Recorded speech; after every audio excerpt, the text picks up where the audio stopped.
Hello everyone and welcome to Subreddit Dreams. I've been scouring the front pages and hidden gems of Reddit to bring you the most fascinating and unbelievable stories on the platform. If you love a great narrative as much as I do, be sure to like, subscribe, and turn on those notifications. Grab your favorite drink, get comfortable, and let's get straight into the stories. Story 1. 7 years. I gave this woman 7 years, 4 of them long distance, and the night that finally broke everything open started with her saying she was going for a walk at 1 a.m. A walk. Let me tell you how a single lie at 1 a.m. unraveled my entire life, exposed an affair with a coworker, and ended with her standing in our apartment saying the 5 words, "No one ever recovers from cleanly. I wanted to cheat on you." Then she topped it, told me there were other guys too. Maybe that part was true, maybe she said it just to destroy me. Honestly, I still don't know which answer is worse. I'm a guy in my early 30s. My ex-girlfriend is Nicole, she's 29. And the coworker she was sneaking out to see at 4 a.m, that's Derek. To understand how that 1 a.m. walk destroyed everything, you need to understand what I'd already survived to get there. Nicole and I met when we were 23 and 25. The first 3 years were close proximity, same city, same circle, the kind of relationship where you build rhythms without thinking about it. Then her family situation pulled her back to her home state, and we made the decision together we'd do long distance. We'd make it work. People said we were crazy. 4 years of crazy. 4 years of flights I couldn't afford. 4 years of FaceTime dates where the lag made us talk over each other and laugh about it. 4 years of sleeping alone and convincing myself the empty side of the bed was temporary. I turned down a job in another city because it would have added 2 more hours of travel between us. I said no to nights out, to trips with friends, to the kind of life a guy in his mid-20s is supposed to be living because I was building something. We were building something. When she finally moved in, I remember carrying her last box through the door and just standing in the kitchen looking at her unpacked mugs thinking, times we made it. Asterisk. The hard part was over. That delusion lasted about 5 months. The shift was subtle at first. Nicole started a new job almost immediately after relocating, which made sense. She needed income, needed a social circle outside of me. I encouraged it. She'd come home talking about coworkers, office dynamics, the usual. One name started surfacing more than others. Derek. Derek said this funny thing. Derek and I grabbed lunch. Derek thinks I should push for that promotion. I didn't flinch. I'm not the jealous type. I'd spent 4 years trusting this woman across state lines. I wasn't about to start policing her friendships 10 feet away. But something else was happening that had nothing to do with Derek. Nicole stopped touching me. Not dramatically, not overnight. Just the hand on my back while I cooked disappeared. The way she used to fold into me on the couch became her sitting on the opposite end. I'd reach for her in bed, and she'd already be turned toward the wall. I told myself she was adjusting. New city, new job, new everything. Give her space. Then came the night. We'd argued about something stupid, dishes I think, or maybe who forgot to grab groceries. The kind of fight that means nothing on the surface and everything underneath. I was tired of fighting, so I went to bed around 11. Woke up at 1 a.m. to the glow of her phone in the hallway. She was putting on shoes. Where are you going? Just a walk. I need air. I almost rolled over. Almost. Something in my chest wouldn't let me. I stayed awake. She didn't come back until 4. Here's the thing about our apartment, we had a doorbell camera. Ring camera pointed right at the front entrance. When I checked the footage the next morning, she hadn't come through the front door when she returned. She'd come through the side entrance of the building, the one without a camera, at 4 a.m. After a 3-hour walk, my hands were shaking when I asked her about it at breakfast. Not from anger yet. From the thing that comes before anger, that full-body recognition that the ground beneath you is not solid. I walked around the neighborhood, then sat in my car for a while. For 3 hours. I needed to think. You avoided the doorbell camera. Her coffee mug stopped halfway to her mouth. Just for a second. Then she recovered. I came in the side because I didn't want to wake you with a notification. Consider it. Except she'd never once used the side entrance in 5 months of living there. Over the next 2 weeks, that story shapeshifted like something alive. The walk became a drive. The drive became I stopped by a friend's place. The friend became a coworker. The coworker became Derek. We just talk, babe. He's someone I can vent to about stuff. About us? Sometimes. Yeah. My stomach dropped through the floor. She was outsourcing our relationship to the guy she was sneaking out to see at 1 a.m. Then she did something that made no sense, unless it made perfect sense. Nicole put in her 2 weeks' notice at work. No new job lined up. No explanation that held weight. Just suddenly, urgently needed to leave the place where Derek was. I knew. My body knew before my brain would admit it. I took her phone one night while she was in the shower. I'm not proud of it. But I'd spent 7 years being proud and trusting and patient. And all it had earned me was a woman who used the side door at 4 a.m. What I found in those messages wasn't ambiguous. It wasn't just venting. It was explicit. It was ongoing. It was everything. When she came out of the bathroom, hair wrapped in a towel, she saw her phone in my hand and the color drained from her face like someone had pulled a plug. Sit down, I said. She sat. Tell me the truth, or I promise you, Nicole, I will never speak to you again. She opened her mouth, closed it, opened it again, and what came out over the next 48 hours would rewrite every memory I had of us. She confessed in layers like someone pulling off a bandage 1 millimeter at a time, hoping I'd tell her to stop. First, it was just an emotional connection. Then it was one kiss. Then the kiss happened more than once. Then it wasn't just kissing. Each revision came with a new round of tears. A new version of, I'm so sorry. And I sat there on the edge of our bed, the bed I'd bought for Times Us. Times watching her construct and demolish her own lies in real time. By the second night, she'd admitted the full scope. It was an affair. Not a drunken accident, not a moment of weakness. A sustained, deliberate, ongoing affair with Derek that started roughly 6 weeks after she began working there. 6 weeks. She'd barely finished unpacking the mugs. Then something shifted behind her eyes.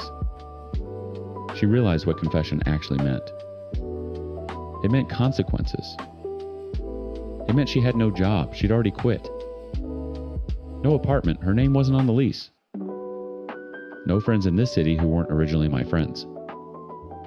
The math hit her all at once, and I watched her try to times unconfessed times in real time. I exaggerated. We didn't. Actually, stop. I was upset. I said things that weren't. Nicole, stop. She stopped. I asked her to be out within 72 hours. She called her mother that night. I slept on the couch and listened to her cry through the bedroom door and felt absolutely nothing. That scared me more than the anger. The packing took 3 days. I helped because even at the end of everything, I apparently couldn't stop being the guy who carries boxes. On the second day, while we were wrapping plates in newspaper like some grotesque parody of moving in together, I asked the question I knew I'd regret. She didn't look up from the plate in her hands. I need to hear you say it, Nicole. She set the plate down. Looked at me with this expression I'd never seen before. Not guilt, not sadness. Something harder. Something that had been living behind her face for months, maybe years, waiting for permission to surface. I wanted to cheat on you. 4 words. No tears, no qualifier. Not times it just happened times, or times I was confused, times or times I didn't mean for it to go that far. Asterisks. She wanted to. She chose it. My knees didn't buckle. My vision didn't blur. I just stood there holding a sheet of newspaper and thought times, I don't know this person. I have never known this person. Asterisk. Then she twisted the knife so deep I'm not sure it's fully come out even now. And it wasn't just Derek. I feffed other guys too. The kitchen went silent. Not quiet times, silent times the way a room sounds after a gunshot.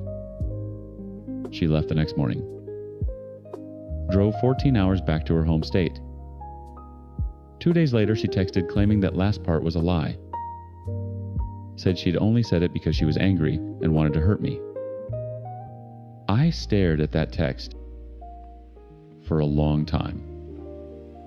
Because here's what she didn't understand. It didn't matter which version was true. Either she cheated with multiple people across our 7-year relationship, or she was the kind of person who would fabricate that specific confession.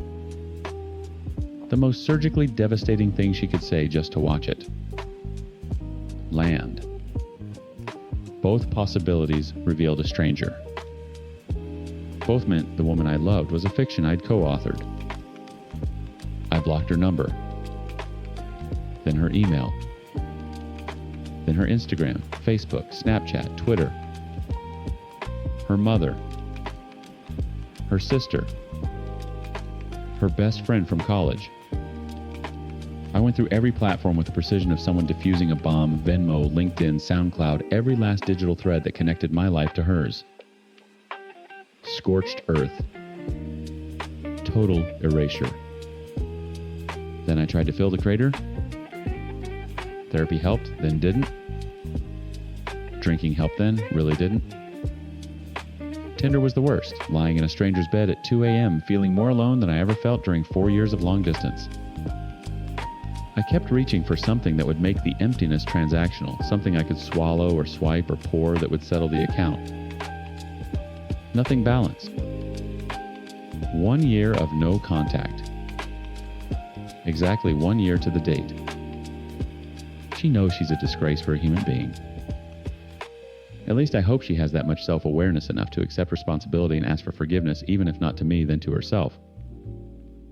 I doubt she sees today as a milestone. Dates have always had sentimental importance to me, not her. Then again, I don't know. I guess it shouldn't matter to me what she's thinking, but some days I still can't help it. Going this far without speaking to somebody you legitimately built your life around, it rewires something fundamental. Here's what I've landed on, and it's not clean or triumphant. I still love her. I still miss her. And I also know I disappeared inside that relationship. I made her the entire architecture of my 20s.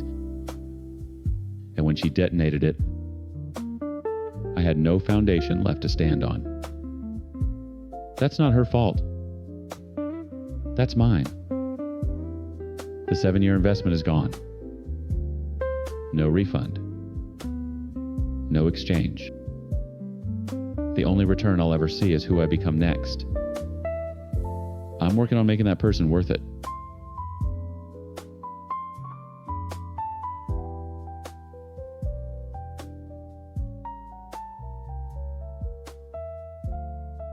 Story 2. There's something uniquely soul-crushing about watching someone steal the thing you built with your own hands, then smile at you while the room applauds them for it. So here's my question. What would you do if the person who took everything from you, your promotion, your projects, your name on your own work, couldn't even explain what they stole? Because that's exactly how I destroyed him. I'm Jake, 28, the kind of guy who pours art into everything he touches, sculptures, music, even corporate presentation. Derek is 31, my new boss, a man whose entire career is built on other people's talent, and a smile that could sell you your own shoes. And Sarah, she's 26, my colleague, quietly furious and about to become the best co-conspirator I've ever had.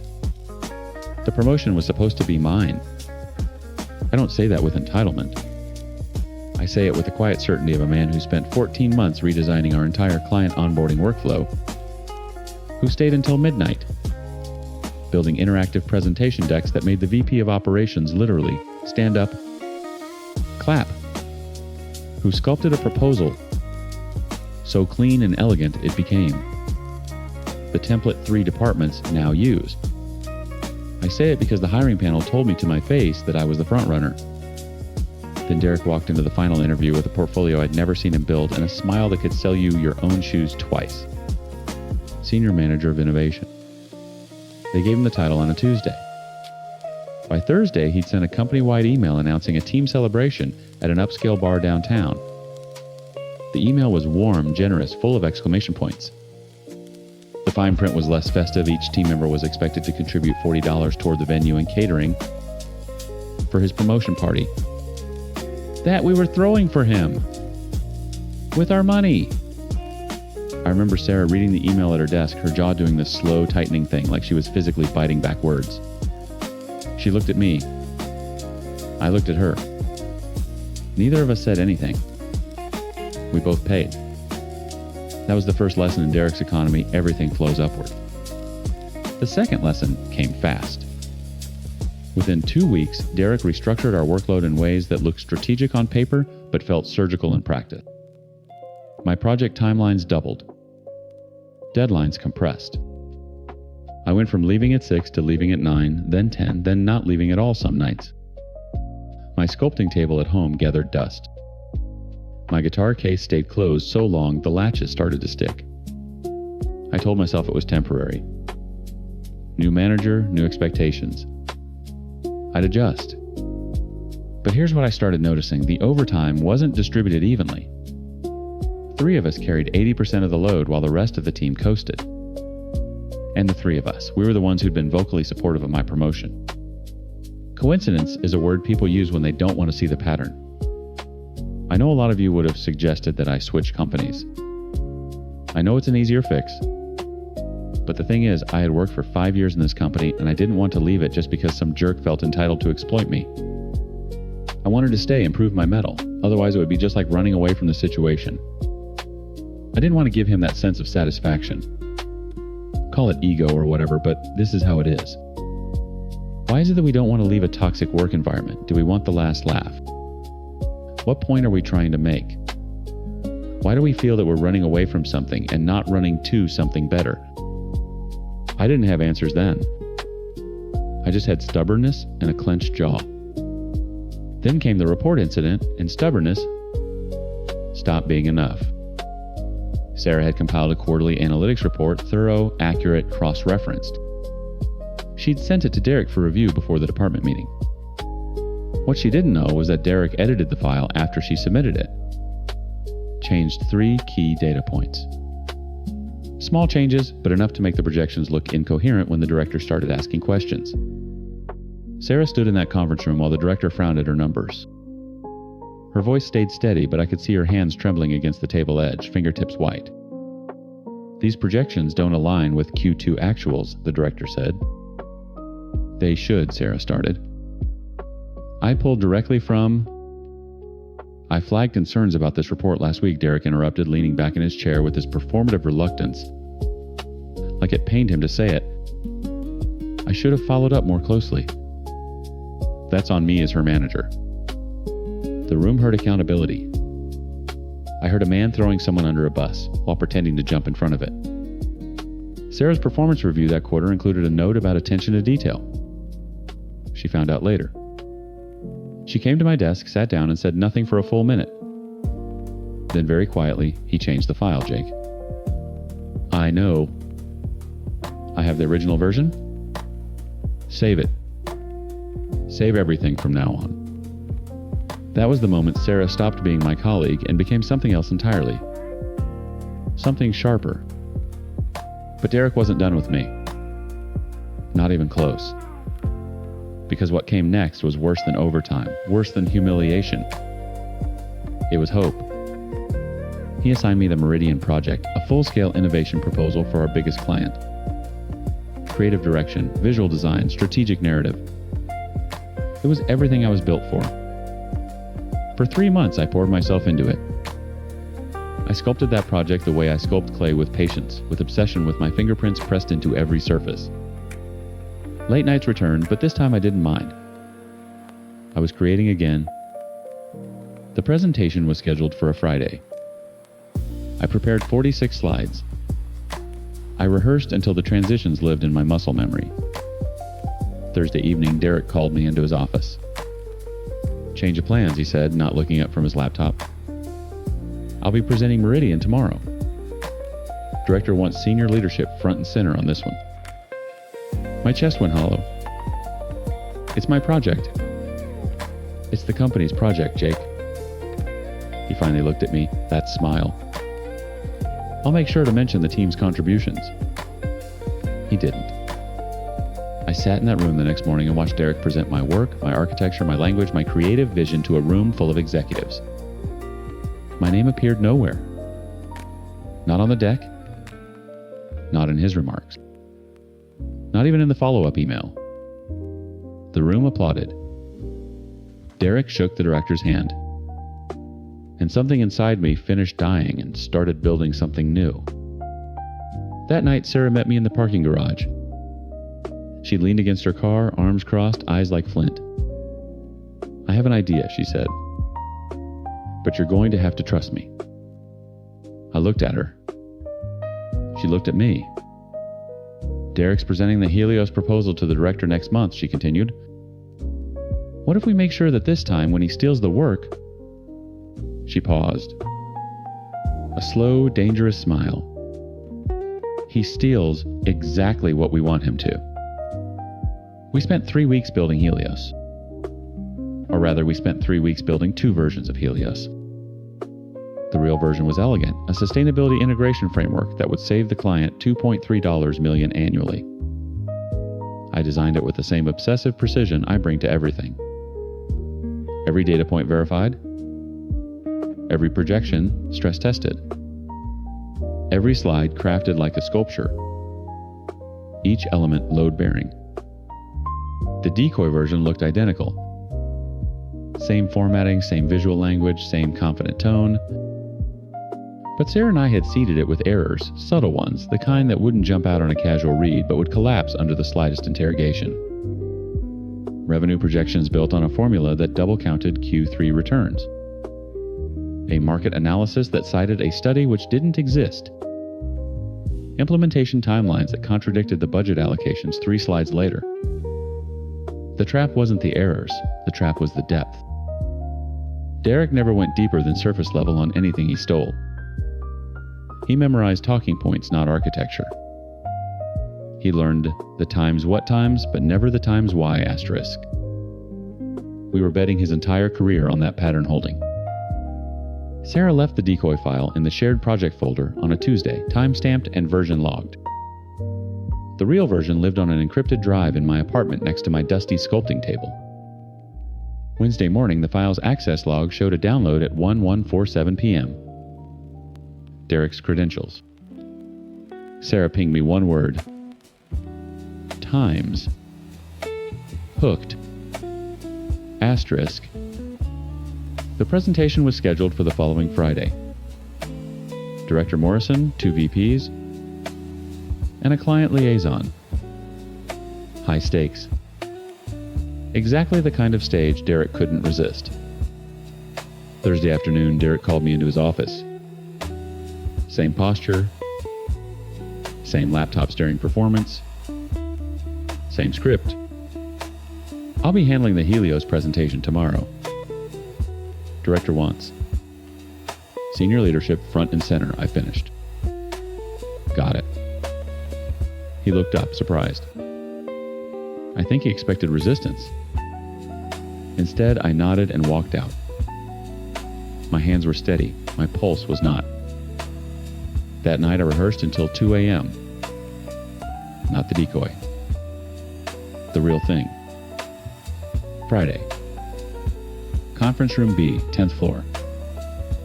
The long table, the projection screen, the filtered water nobody ever drinks. I sat in the second row with Sarah beside me. She had a manila folder in her lap, closed, unmarked. Her fingers rested on it like a pianist waiting for the downbeat. Derek opened strong. He always did. That was his gift, the performance. Confident posture, warm eye contact, the slight lean forward that said, "Times I believe in this asterisk." He walked through the first 10 slides with the fluency of a man who'd built every pixel himself. Director Morrison nodded along. The VPs took notes. Then the questions started. "Walk me through the revenue model," Morrison said. "Casual. Conversational. The way a man asks a question he already knows the answer to." Derek smiled. "Absolutely." So as you can see on slide 14, the projected returns are based on the Q3 figures, Morrison interrupted. "They seem high. How are you accounting for the seasonal adjustment?" A pause. Barely half a second, but I saw it, the micro-freeze behind Derek's eyes. The moment a man reaches for knowledge that isn't there. "The seasonal adjustment is factored into the baseline projections," Derek said smoothly. "Where?" "Show me." Derek clicked back to slide 11. He stared at it. The formula was right there and it was wrong, and he didn't know it was wrong because he'd never understood what right looked like.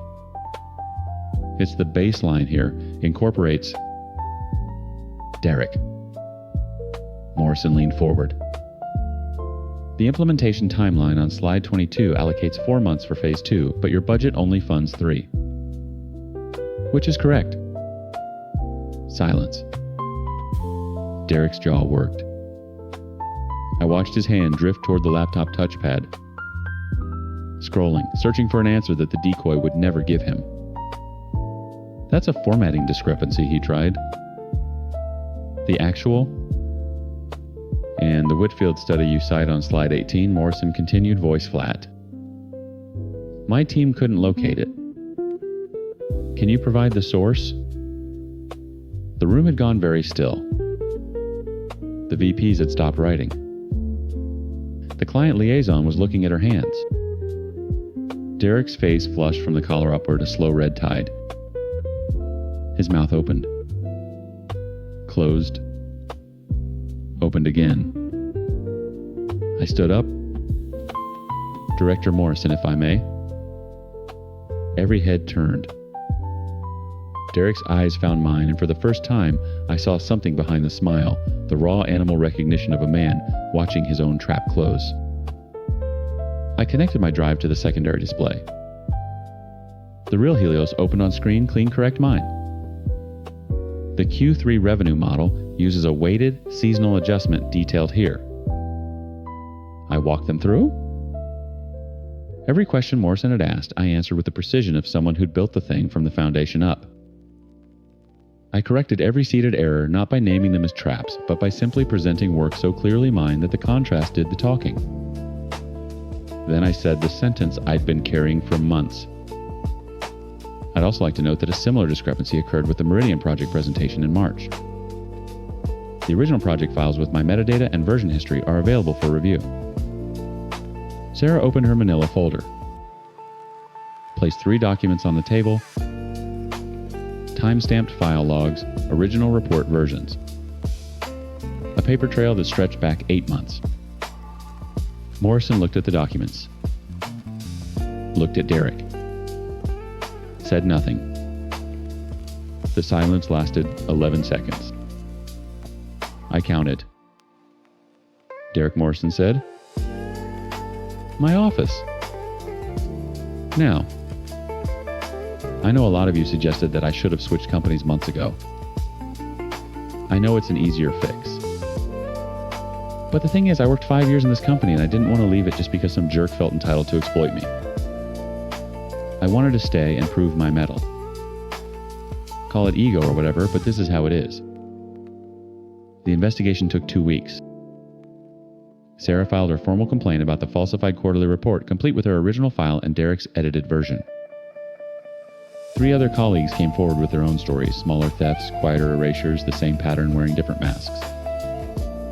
Derek's name disappeared from the employee portal on a Wednesday. No announcement, no farewell email, no explanation.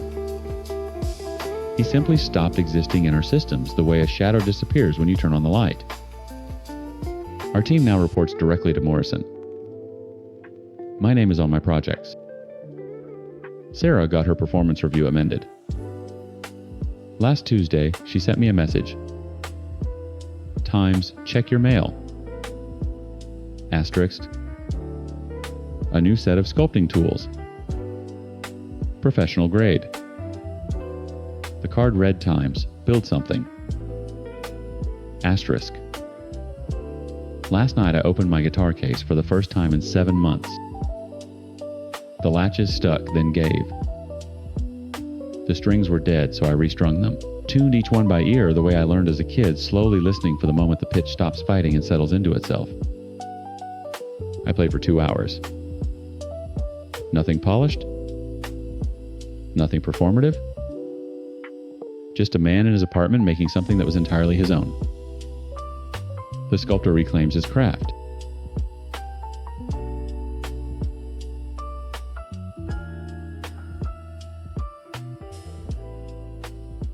Story 3. I loved my wife since I was 5 years old. She said yes before I even finished proposing.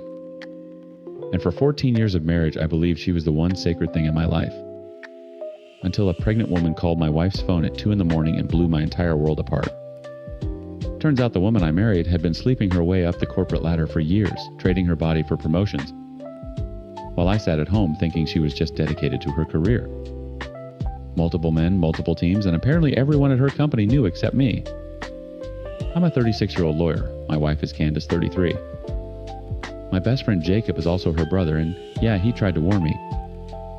My older brother James owns the company she works for. Jenny is the 8 months pregnant wife who made that midnight call. And my daughter Lily, she's 6. She's the only reason I didn't burn everything down the moment I found out. Candace and I grew up on the same street. I'm not exaggerating when I say I loved her since I was 5. She was the girl who shared her juice box with me, when every other kid on the playground ignored the quiet boy reading on the bench. By high school, we were inseparable. By college, inevitable. When I got down on one knee at 22, she grabbed my face and said yes before I could get past will you. Jacob told me not to do it. He pulled me aside the night before the wedding, hands in his pockets, jaw tight. You're my best friend, he said. And she's my sister. That's exactly why I'm telling you she's not who you think she is. I laughed it off. I thought it was sibling rivalry, old family wounds. Jacob just shook his head and said, when it falls apart, I'll be here. For 14 years, it never fell apart. Or so I thought. Candace climbed fast in her career. She started at James's company as a junior analyst, and within 6 years had leapfrogged people with twice her experience. I was proud. I'd come home from the firm exhausted, and she'd be at the dining table with spreadsheets and strategy decks. Lily asleep on the couch beside her. I thought I'd married the most driven woman alive. The first crack appeared on a Thursday night. She came home at 11, dropped off by someone whose headlights I caught disappearing down the street. She stumbled through the door smelling like vodka and perfume that wasn't hers. I didn't say anything. She was allowed to have a night out. But when she peeled off her blouse and the bathroom door opened too drunk to care, I saw them. 2 dark, unmistakable hickeys on her back, just below the left shoulder blade. A third one on the curve of her shoulder. My stomach dropped through the floor. Candace. What are those? She glanced at the mirror, then at me. Not a single flicker of panic. Oh my God, babe, those are cigarette burns. Lauren was waving her cigarette around at the bar and got me twice. That one on your shoulder looks nothing like a burn. Her face crumpled instantly, tears, shaking hands, the whole performance. Are you seriously accusing me right now? I come home after a stressful week, and you're what, inspecting my body? Do you know how that makes me feel? I stepped back. She cried harder. I held her. I apologized. That night, lying next to her in the dark, I reached for her phone on the nightstand. Force of habit, we'd shared passwords for a decade, used each other's phones interchangeably. The screen lit up to a keypad lock I'd never seen before. I set it down quietly and stared at the ceiling until sunrise. Over the next 3 weeks, I became someone I didn't recognize. I listened differently. I watched. I cataloged. Week 1, she started taking calls in the garage. I passed the door once and heard her laughing in a voice I hadn't heard directed at me in months, low teasing. Then, how red is it I told you I'd leave a mark? My hand froze on the doorknob. I walked away. Week 2, she stopped touching me entirely. Not just sex, no hand on my back, no kiss, goodbye, nothing. If I initiated, she had a headache, a deadline, cramps. A month straight of nothing. 14 years of marriage and I'd never gone a month. Week 3, the texting. Constant. Under the table at dinner. In bed with her back turned. And every time a message came in, her face did this thing, a quick tightening around the eyes, almost worried, then a rapid-fire response. She was managing something. Managing someone. I said nothing. I performed normalcy. I kissed Lily goodnight and read her stories and sat across from Candace at dinner. And smiled and asked about her day and died quietly inside every single night. Then came the 2 a.m. call. I was half asleep. Candace was dead to the world beside me, mouth open, phone. On her nightstand. It buzzed. Then rang. Then rang again. I picked it up. You disgusting whore. The voice was raw, shredded. I'm 8 months pregnant and you're sending my husband pictures of yourself. I have everything. Everything. I sat up in the dark. My voice came out steady, which surprised me. This is her husband. Who is this? Silence. Then a sob. My name is Jenny. My husband is Matthew. He works with your wife. And I am so sorry. Jenny sent me everything within the hour. Photos, screenshots, a video that made me pull my car over on the highway because my hands were shaking too hard to drive. I'd left the house without waking Candace. I couldn't look at her. I drove straight to James. My brother opened the door at 3 a.m. in his robe, took one look at my face, and stepped aside without a word. I sat at his kitchen table and showed him what Jenny had sent. He didn't flinch. That's when I knew. How long have you known? James sat down slowly. I've heard things for over a year. Matthew was her team leader before the reshuffle. There were rumors she got that first promotion the same way. He paused. One thing about Candace that I should have told you sooner, she was never after money. She earned her own. But she was greedy for position, for status, and she'd do whatever it took to get it. He told me Richard's name next. Richard, a guy we'd gone to school with now, a team leader at the previous branch. Same pattern. Same trade. Why didn't you tell me? My voice cracked for the first time. I was investigating. I didn't want to blow up your marriage based on office gossip. I had no hard evidence. He leaned forward. Now I do. James had been quietly building a file for months. HR complaints. Security footage of late-night office visits. Corroborating statements from colleagues who'd finally talked. The company had a strict no-dating policy. Every person involved was in violation. What do you want to do? He asked. I looked at the evidence spread across his kitchen table. 14 years. A daughter. A life I thought was real. I want to end her. James nodded. Then we do it right. I drove home at dawn. Candace was still sleeping. I climbed into bed beside her, and when she stirred and reached for me the first time in weeks, I let her. I pulled her close. I kissed her like I meant it. She had no idea that by the end of the week, James would press send on a single email that would detonate every lie she'd ever built. James pressed send on a Tuesday morning. He did it from his home office, the same room where Rose sat in her wheelchair by the window watching birds at the feeder. James always worked from home because Rose was half paralyzed. That's another story and not mine to tell. But I mention it because people should understand the kind of man my brother is. He built a company from nothing, ran it remotely so he could be beside his wife every day, and still found time to quietly investigate the woman who was destroying mine. The email went to Candace's branch manager, HR, and every relevant department head. Attached security footage, corroborating statements, screenshots, timestamps. Every person in violation of the company's no dating policy, Candace, Matthew, Richard, flagged with documentation so thorough there was no room for appeal. By noon, all three were terminated. I was at my desk at the firm when Candace called. Her voice was a pitch I recognized the controlled panic she used when she needed me to fix something. "Babe, I need you to come home. Something happened at work. I'm on my way." I drove slowly.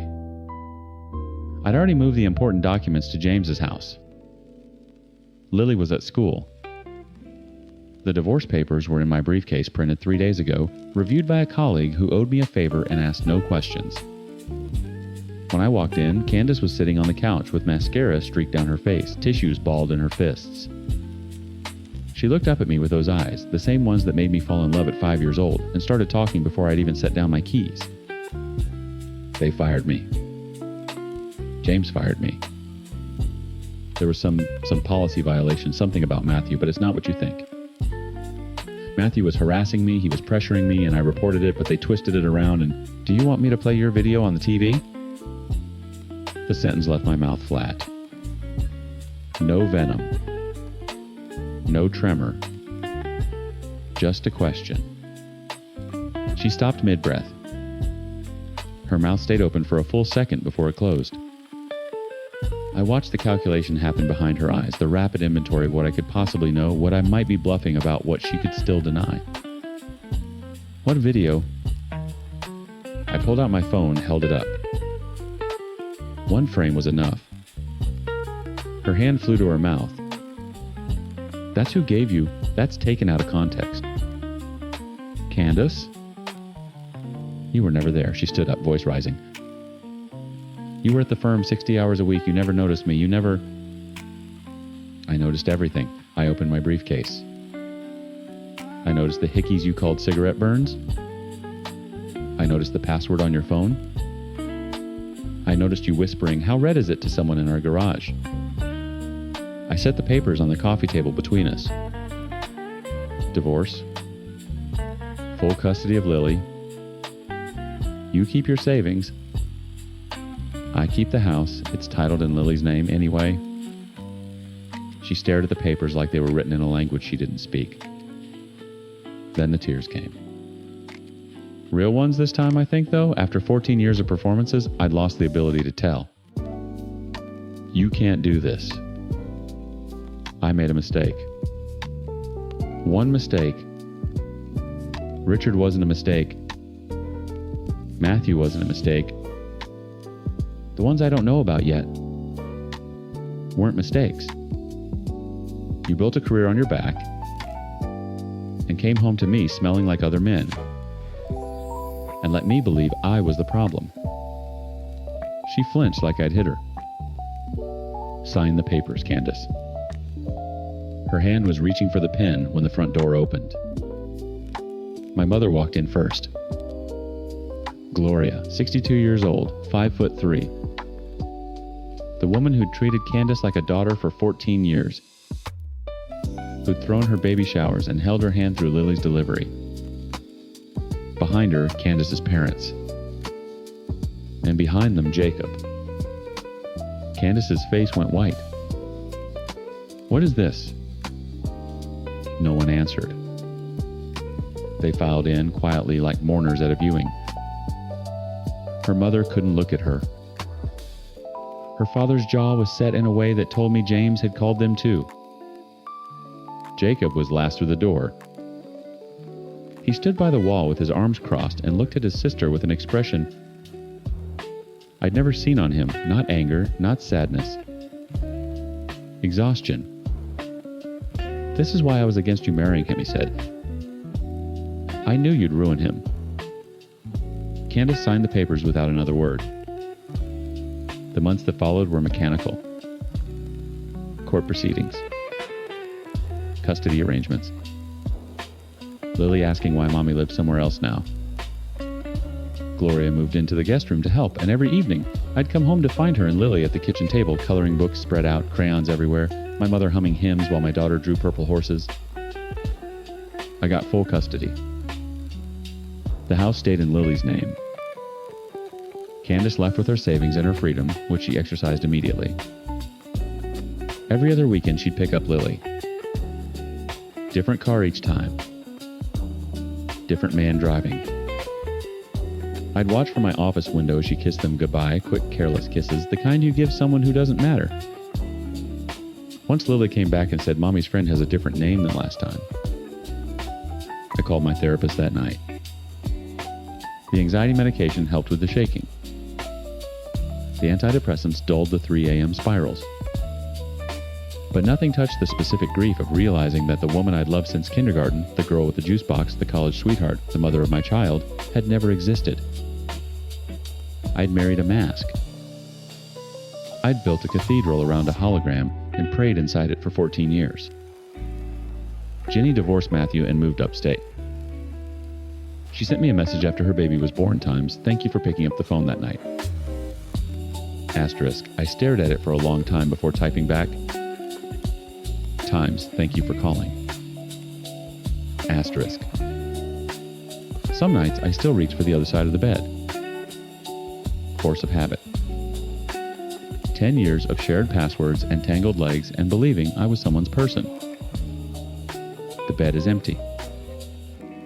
Lily's nightlight glows down the hall. Gloria's TV murmurs through the wall. The old Candace never existed.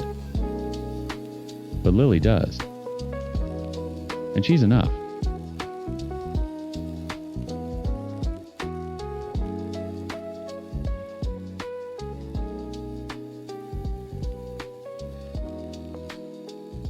Story 4.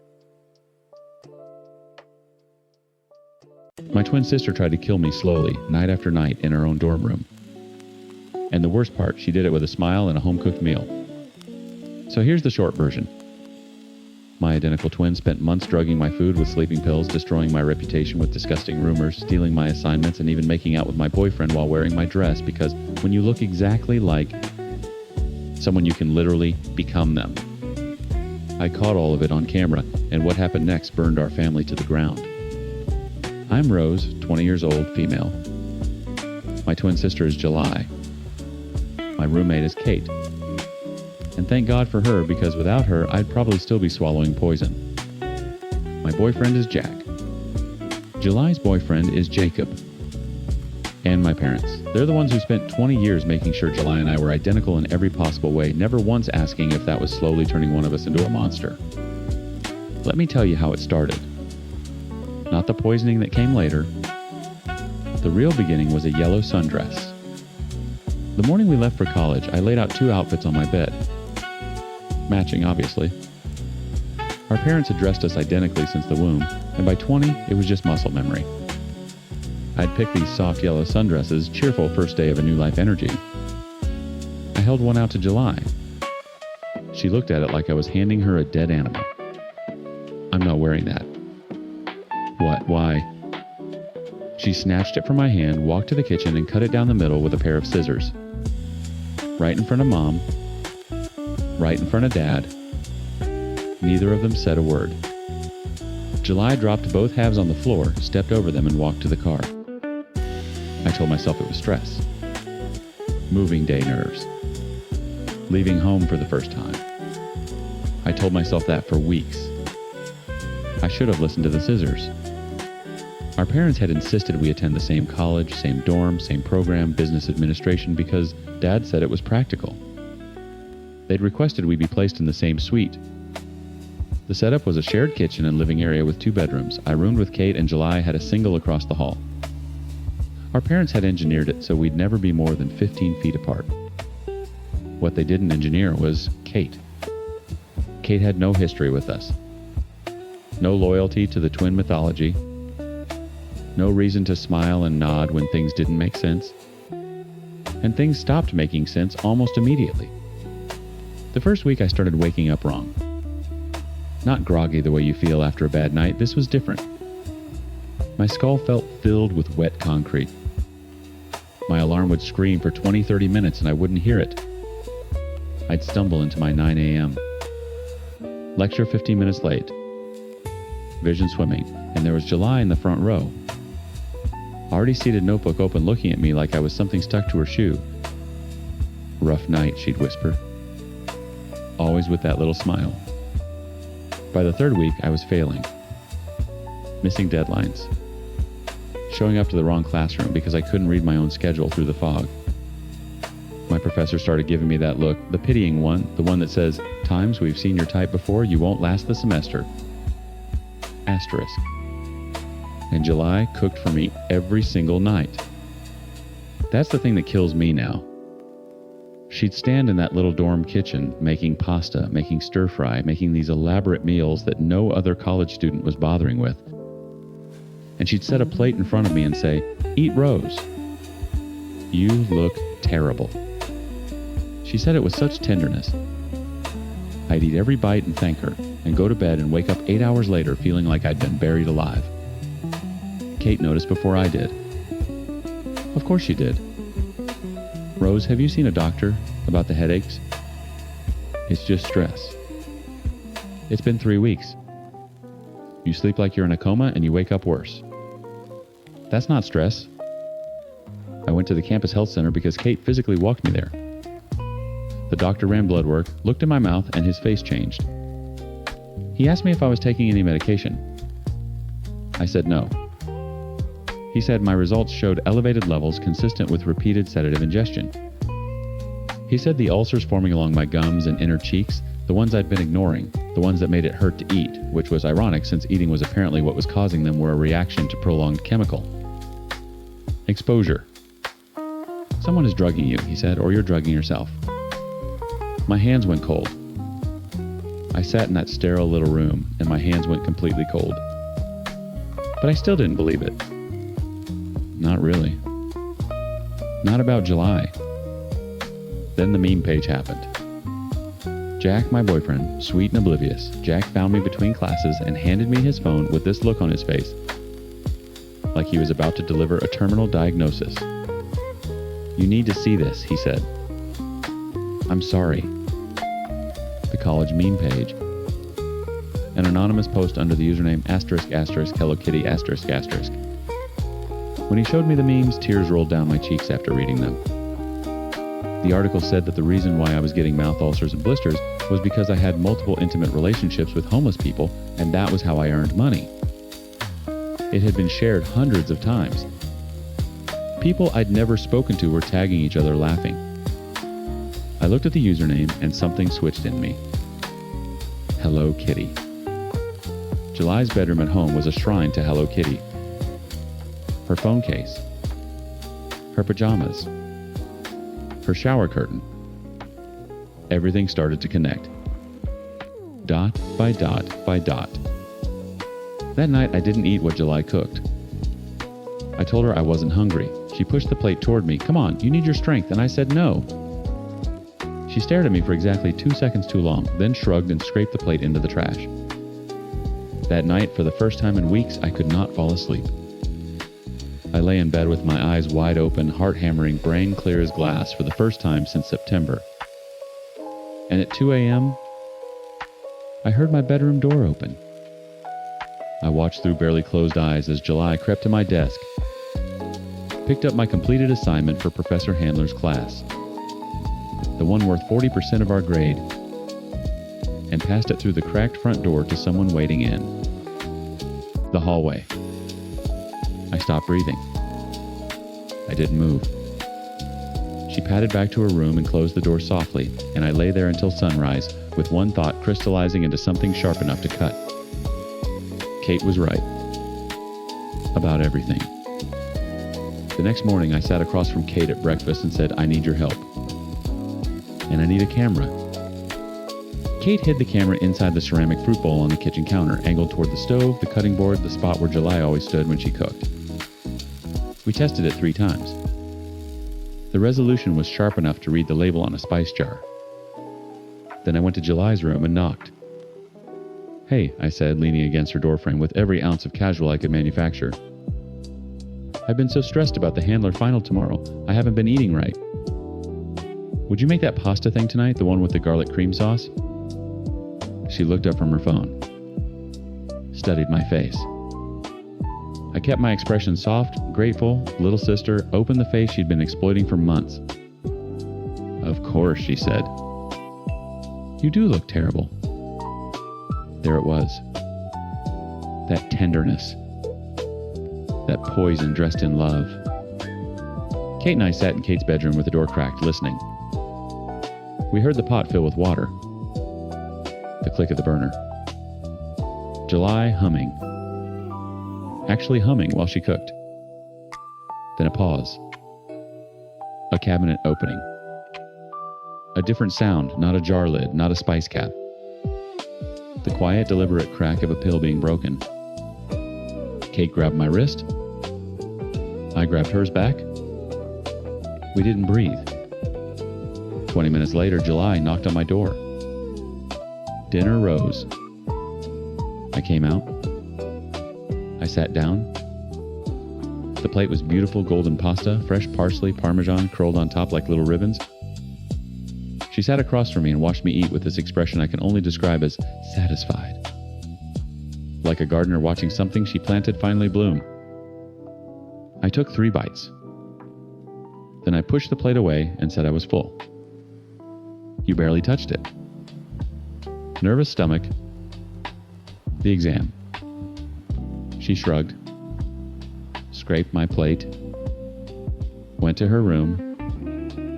Kate retrieved the camera at midnight. We watched the footage on her laptop with the brightness turned low, huddled together on her bed like children watching something they weren't supposed to see. And there it was, my twin sister, my identical face, my same hands, crushing a white pill with the back of a spoon and stirring it into the cream sauce. The footage was so clear you could see the powder dissolve. Kate closed the laptop. I went to the bathroom and threw up the 3 bites I'd eaten. The next evening, I set the table for 2. Kate stayed in her room. When July sat down, I placed my laptop between us and pressed play. For 30 seconds, July didn't move. She watched herself on screen, the crushing, the stirring, the careful dissolution, and her face did something I'd never seen it do. It collapsed. Not into guilt. Into exposure. Rose. How long? It's not what you... How times? Long times July. She pressed her palms flat on the table. Since the first week. The room tilted. I gripped the edge of the table because my body had gone weightless in the worst possible way. Since the first week. Every headache. Every failed quiz. Every morning, I couldn't claw my way out of sleep. Every ulcer blooming inside my mouth like something rotting. Since the first times week asterisk. And she told me she never wanted business school. She wanted art, painting, sculpture, the things our parents called hobbies. She said they'd stapled her to me since birth, dressed her in my clothes, enrolled her in my programs, introduced her as Rose's twin like she was an accessory. She said she'd been screaming inside for years, and no one heard her. So you poisoned me. I wanted you to fail. I wanted them to see that their perfect plan doesn't work. That I'm not times you, asterisk. You could have talked times to me. You could have told Mom and Dad. They don't listen. They've never listened. You were always the original and I was always the copy, and I'm times done, asterisks. You gave me sleeping pills every night for 2 months. The doctor said my liver. My voice cracked. You wrote that I slept with homeless people. You stole my assignment. You, July, I'm barely able to breathe around you. All I wanted was to expose what you've been doing, and even now you're making yourself the victim. She went quiet. I told her to pack her things and move to a different dorm by the weekend. She said fine. She didn't mean it. The party was Kate's idea to attend a celebration after finals. I wore a red dress. I danced with Jack. For 3 hours, I felt like a person who hadn't been systematically dismantled by her own blood. Then Kate grabbed my arm and pointed across the room. July. Same red dress, not similar times, same time she must have bought it when I did. She was pressed against the wall with her mouth on Jack's mouth, her hand on his chest, and he was kissing her back because how would he know we have the same face? The same times, everything asterisk. I didn't scream. Something beyond screaming happened inside me. Something that cauterized the last living nerve of sisterly love and left clean, cold steel in its place. I walked over. I tapped her shoulder. Jack saw us both and his face went white, two identical women in identical red dresses, and the slow, horrible understanding flooding his eyes. Rose, oh God, Rose, I thought. I know, I said. It's not your fault. I looked at July. She smiled at me. Asterisk. Smiled. Asterisk. The offensive took 48 hours. Kate built a page public tagged to every campus group with the camera footage, screenshots of the Hello Kitty meme account's metadata, traced to July's IP address, and a simple caption times. This is what my roommate's twin did to her. Asterisk. It spread faster than the rumors ever had. I sent the poisoning video to Jacob, July's boyfriend, the quiet guy from my French class who had never been anything but kind. He called me and his voice sounded like mine had sounded in that doctor's office. Cold hands. Wet concrete. He broke up with July that afternoon publicly in the campus courtyard, and he didn't lower his voice. I emailed everything to our parents. Every piece of evidence.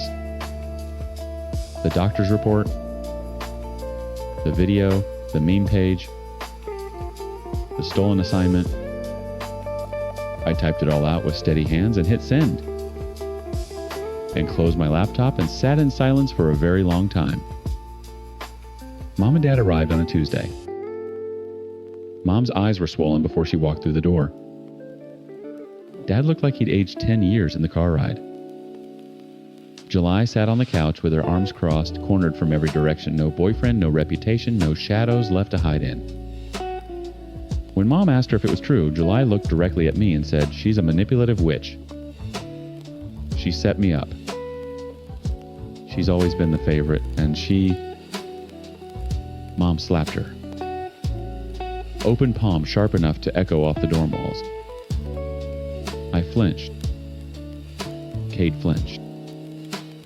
July's head turned with the impact and stayed turned, and for 1 second I saw something flicker across her face that might have been shame. Mom withdrew her from the college that week. July lost the semester. Our parents enrolled her in an art program the following session, the thing she'd wanted all along handed to her on the other side of destruction instead of a conversation. We haven't spoken since. Kate helped me rearrange the suite. We turned July's single room into a study. I threw out every pot and pan in the kitchen and bought new ones. I went back to the doctor and he said my levels were normalizing, that the ulcers would heal, that my liver would recover. He didn't say anything about the rest of it. There's no blood work for the knowledge that your own reflection tried to destroy you. No medication for the specific loneliness of losing someone who shared your face. I catch glimpses of myself in mirrors now, and for a half second every time I see her. I'm told that fades. I'm not holding my breath.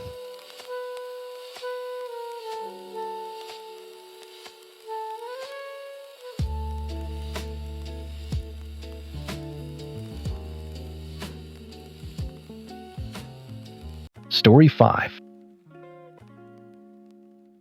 My neighbor poisoned my dog with cannabis brownies, mocked my sick daughter to my face, and genuinely believed his daddy's money made him untouchable. He was half right. His father's money did protect him. Until we figured out how to turn that exact protection into a weapon. So here's the short version. A trust fund nightmare moved in next door last Christmas and spent the next several months systematically terrorizing my family. Police couldn't touch him. Petitions went nowhere. He escalated until he hurt our dog. That's when my wife and I stopped playing nice and started playing smart, and the fallout reached places he never saw coming. I'm Mark, late 30s, and I'm not someone who looks for trouble. My wife Sarah is a freelance writer, mid-30s, sharper than anyone gives her credit for. Our neighbor was Chad Reynolds, rich, bored, and cruel.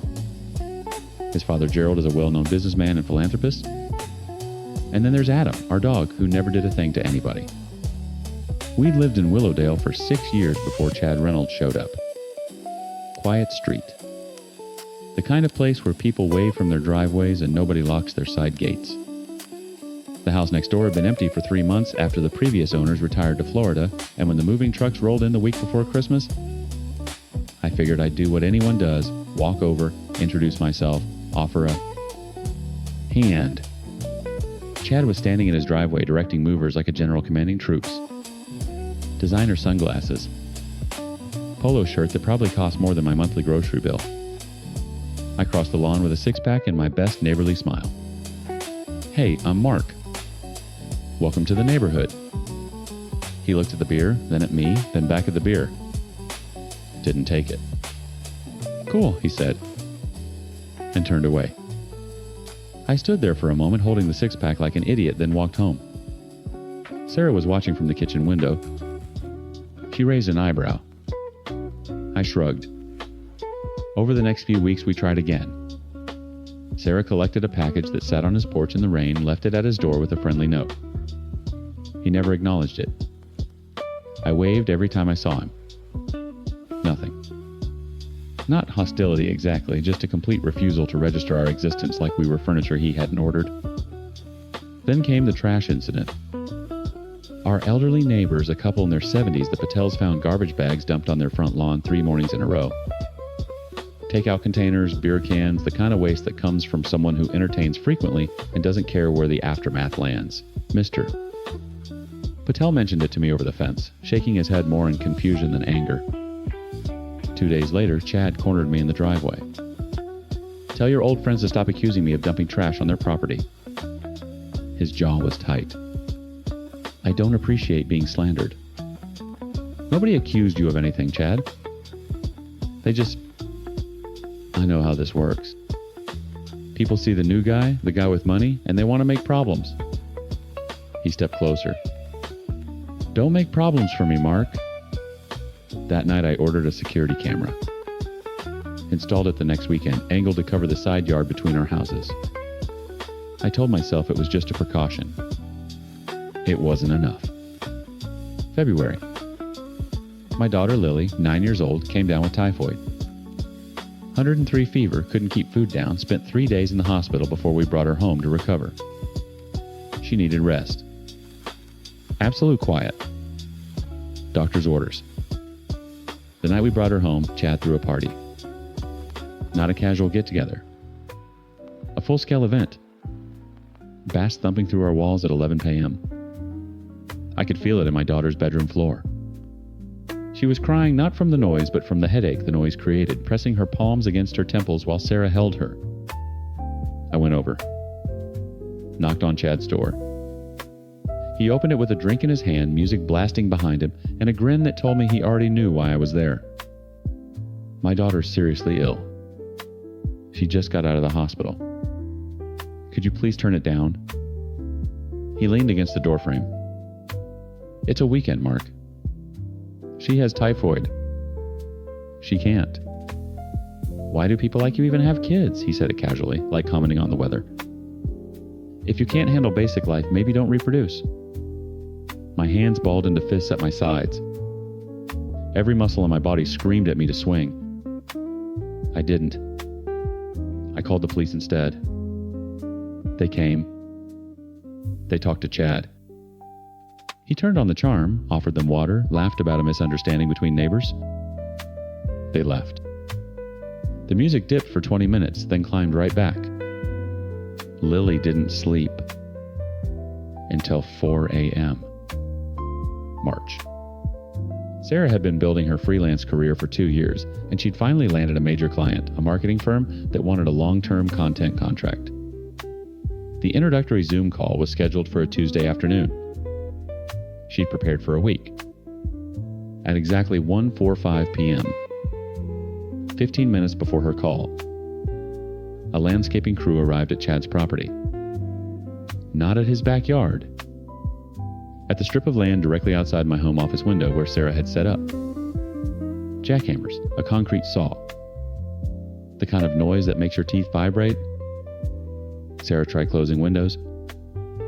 Tried noise-canceling headphones. Tried moving to the bedroom. Nothing worked. The walls shook. She ended up having to go to her friend's house just to attend that call. Arriving flustered and 15 minutes late, apologizing to people she was trying to impress. She got the contract. Barely. But when she came home, she sat at the kitchen table and didn't speak for a long time. Determined not to let Chad get the best of me this time, I decided to take a different approach. I reached out to some of the other neighbors who had been equally affected by his behavior. We formed a collective complaint, including a petition signed by all the affected households. We hoped that the combined voices of our community would finally make a difference. With our collective complaint in hand, we presented it to the local authorities, hoping that they would take the matter more seriously this time.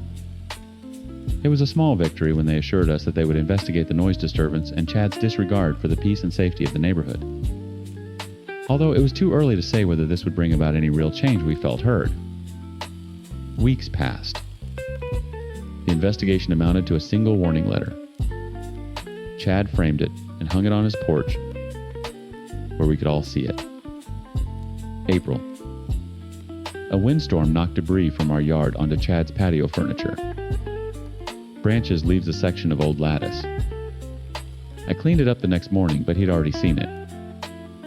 You're gonna pay to replace that chair cushion. It was wind, Chad. An act of God. Then God owes me $400, and since he's not here, you'll do.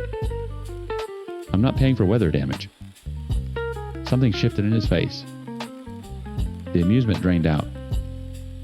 What replaced it was colder. You'll regret that. 3 days later, I came home from work, and Adam didn't greet me at the door. I found him in the backyard, lying on his side, panting, pupils blown, wide legs twitching. Sarah was already on the phone with the emergency vet, her voice cracking. Lily was standing at the back door, frozen.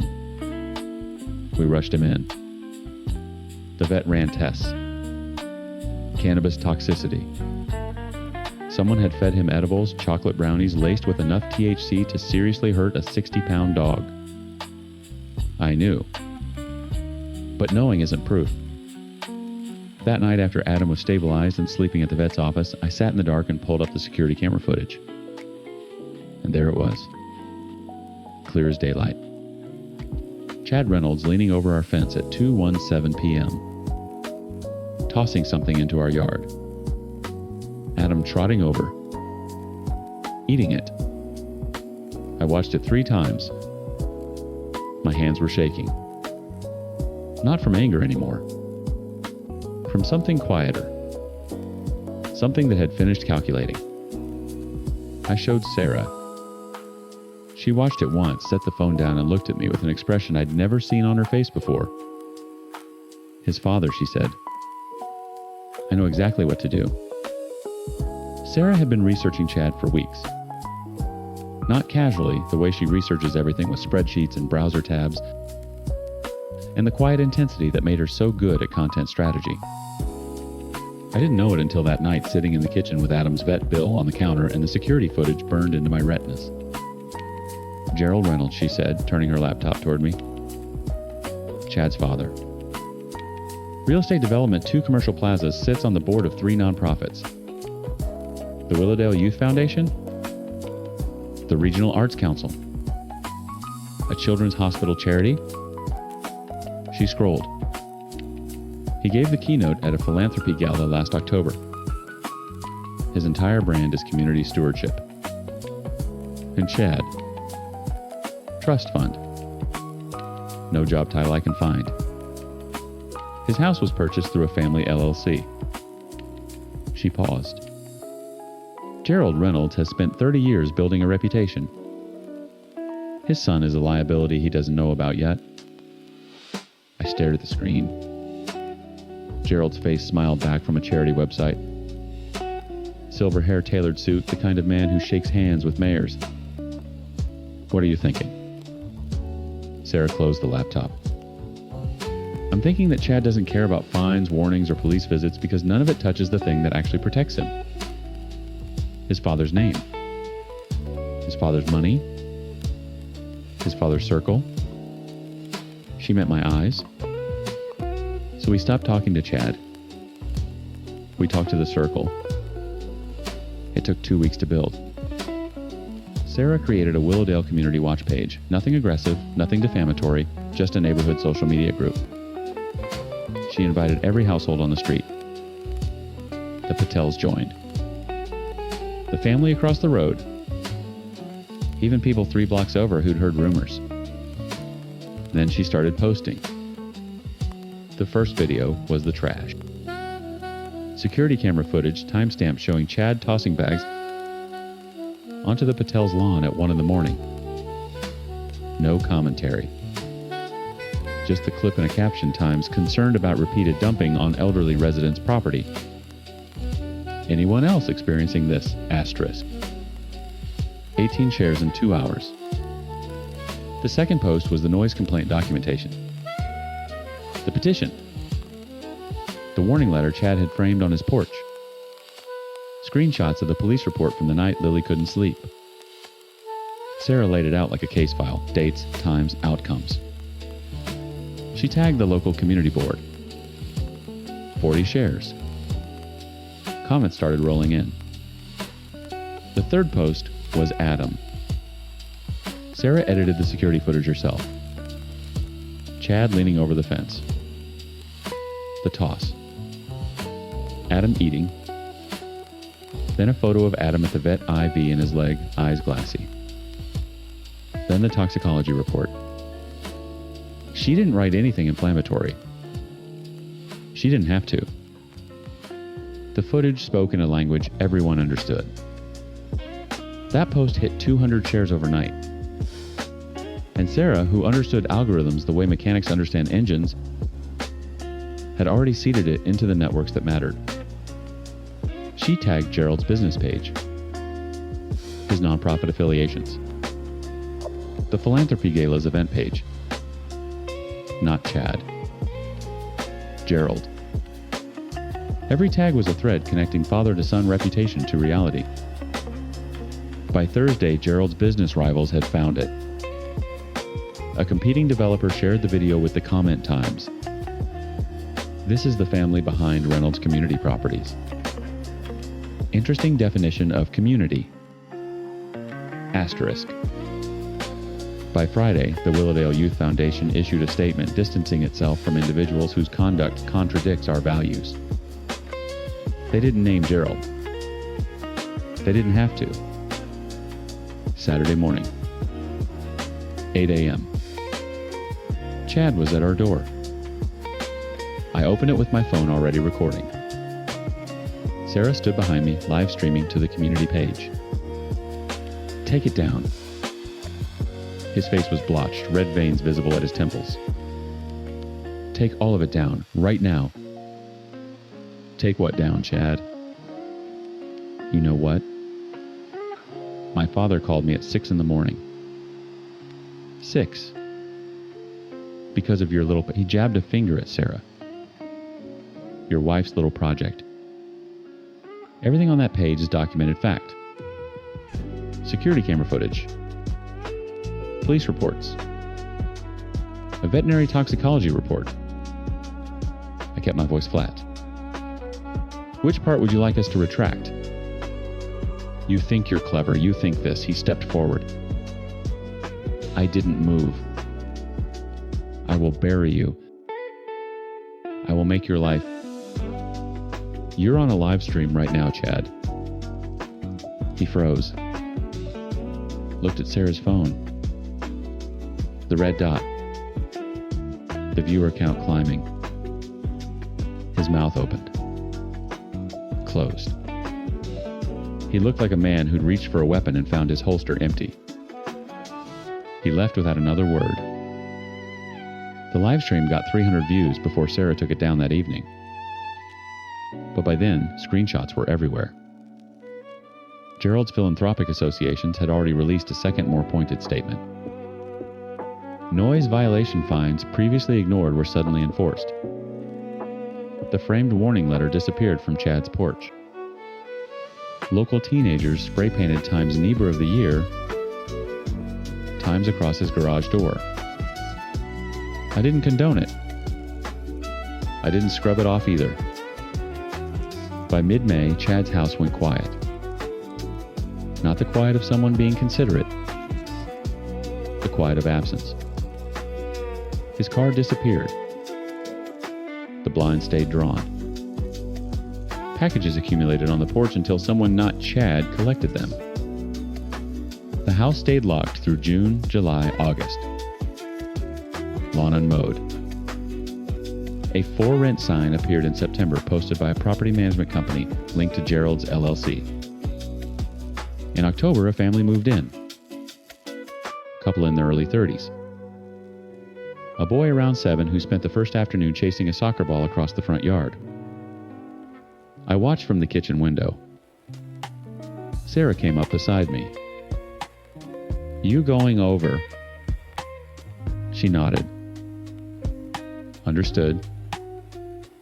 A week later, the father caught me checking the mail. "Hey, I'm David. We just moved in. Mark." I shook his hand. "Welcome to Willowdale." He smiled. I smiled back. And that was enough. Adam healed fully. He still won't eat brownies, which the vet says is actually a sign of intelligence. Lily started 5th grade without incident. Sarah's client contract renewed for a second year. And the lesson I carry isn't complicated. Chad believed his father's money made him untouchable. He was half right. Gerald's reputation was the shield. But shields only work when the person holding them doesn't know what you've done. We didn't overpower Chad. We just made sure his father could see him clearly. The rest took care of itself.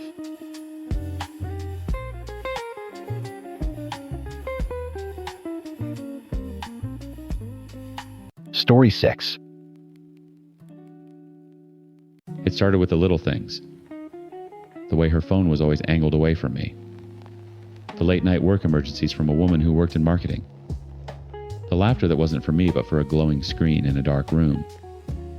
I wasn't a fool, but I was a husband. A father. You try to believe the best you know. You build a life for 15 years. You don't just torch it because of a weird vibe. We were sitting on the couch after the kids, Ben and Maya, were finally asleep. The TV was on some show she liked that I couldn't stand. I was trying to hold her hand, but it was like holding a fistful of wet sand. Limp. Unresponsive. "What's wrong, Sarah?" I asked, my thumb tracing circles on her knuckles. "You seem far away." She pulled her hand back, tucking it under her leg. "I'm just tired, Mark." "It feels like more than tired." She let out a long theatrical sigh. The kind that says, "Times, here we go again, asterisk."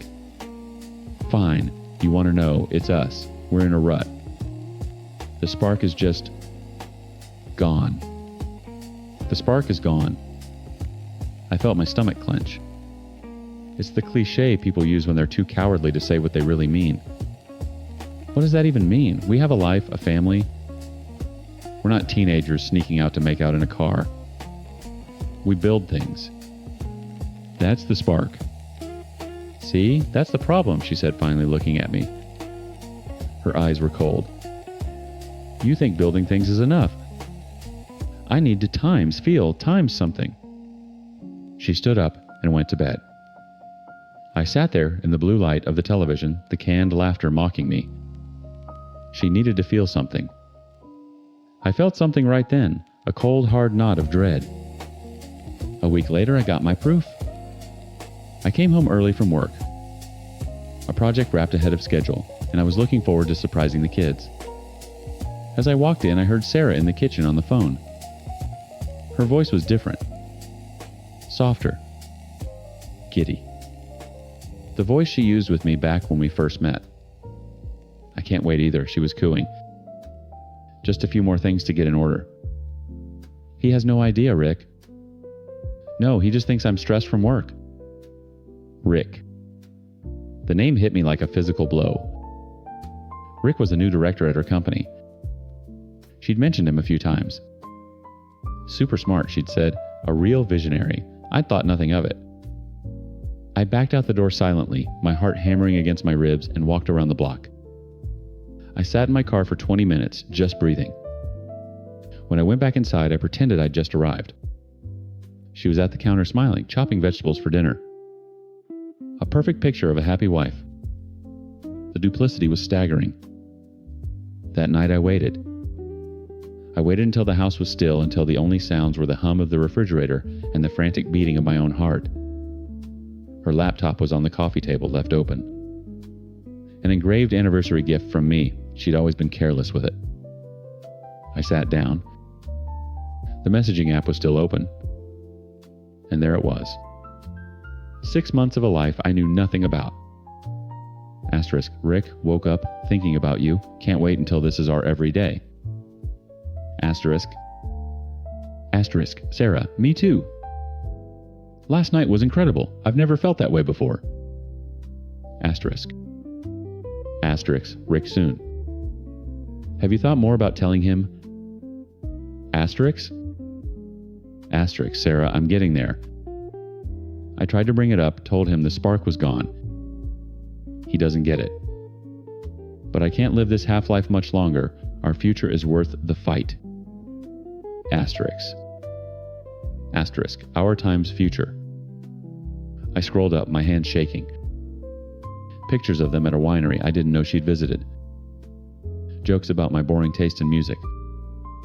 Plans for a trip to the coast after she'd finally left me. It wasn't just an affair. It was a replacement life, fully furnished and waiting for her to move in. I felt the floor drop out from under me. The woman I had built my world around was a stranger. An enemy living inside my home. I closed the laptop and walked upstairs. She was in bed scrolling on her phone, bathed in its white glow. She looked up, annoyed by the intrusion. What? I stood in the doorway, my voice dangerously calm. Who is Rick? Her face went blank. A flicker of panic, then a wall of defiance. She put the phone down. What are you talking about? Don't lie to me, Sarah. I saw the messages. All of them. The last 6 months. Silence. She just stared at me, the gears turning in her head, calculating her next move. The lie was dead, so she moved to a different strategy. Truth. The most brutal version of it. She took a deep breath and sat up, pulling the covers around her like armor. I'm glad you know, she said, her voice steady. I'm sorry you found out that way, but I'm not sorry it happened. I leaned against the doorframe, my legs threatening to give out. You're not sorry. No, she said, and for the first time she looked me straight in the eye. What I have with Rick? It's the deepest emotional connection I have ever felt with anyone. He sees me. The real me. With him I feel alive. Each word was a nail in the coffin of our marriage. Asterisk. The deepest emotional connection I have ever felt. Asterisk. 15 years, 2 kids, 1 mortgage, and 1,000 inside jokes, all erased by a 6-month fling with a visionary from her office. I pushed off the doorframe, my shock hardening into something else. Something cold and sharp. This wasn't a mistake. This was a choice. So that's it, you're just going to throw our family away. I don't know what I'm going to do, she said, a hint of frustration in her voice, as if I were the one being difficult. This is all happening so fast. Fast, I almost laughed. You've been planning a future with this guy behind my back for half a year. I walked over to the bed and stood over her. I wasn't trying to be intimidating, I was just trying to understand the stranger sitting in my wife's place. If there is any part of you that wants to save this marriage, any part at all, you'll do one thing for me. Right now. She narrowed her eyes, suspicious. What? Pick up your phone, I said, my voice low and even. Text him. Tell him it's over. That you made a mistake and you're choosing your family. Do it right here, right now, in front of me. This was it. The test. The one single action that could prove there was something left to salvage. She looked from me to her phone, then back to me. A sneer twisted her lips. You want to watch me, to control me. She shook her head, a bitter, dismissive laugh escaping her throat. God, you really are a controlling a-hole, aren't you? That was it. The moment the bomb, which had been ticking for 6 months, finally detonated. A controlling a-hole. Me. For asking the woman who'd shattered my life to prove she wanted to fix it. In that second, any lingering hope I had for reconciliation turned to dust. I didn't say another word. I just turned around, walked downstairs, grabbed a pillow and a blanket from the linen closet, and slept on the couch. The next few days were a masterclass in psychological warfare. She alternated between icy silence and saccharine sweet attempts at normalcy. Do you want me to pick up your dry cleaning, she'd ask, as if we hadn't just had a marriage-ending conversation. She was trying to rug sweep the whole thing to wait me out until I just forgot. The final straw came 3 days later. I walked into the kitchen, and she was leaning against the counter back to me, phone held low. I saw her shoulders shaking with silent laughter. I didn't even have to look. I knew who she was talking to. I just walked past her, grabbed my keys, and went to my car. I sat there for a minute, the engine off, and made 2 calls. The first was to the best divorce attorney in the city. The second was to my sister. She chose him, I said, my voice cracking for the first time. I'm on my way, was all she said. That Friday, a man in a cheap suit knocked on our door. I was in the living room with Ben and Maya building a Lego castle.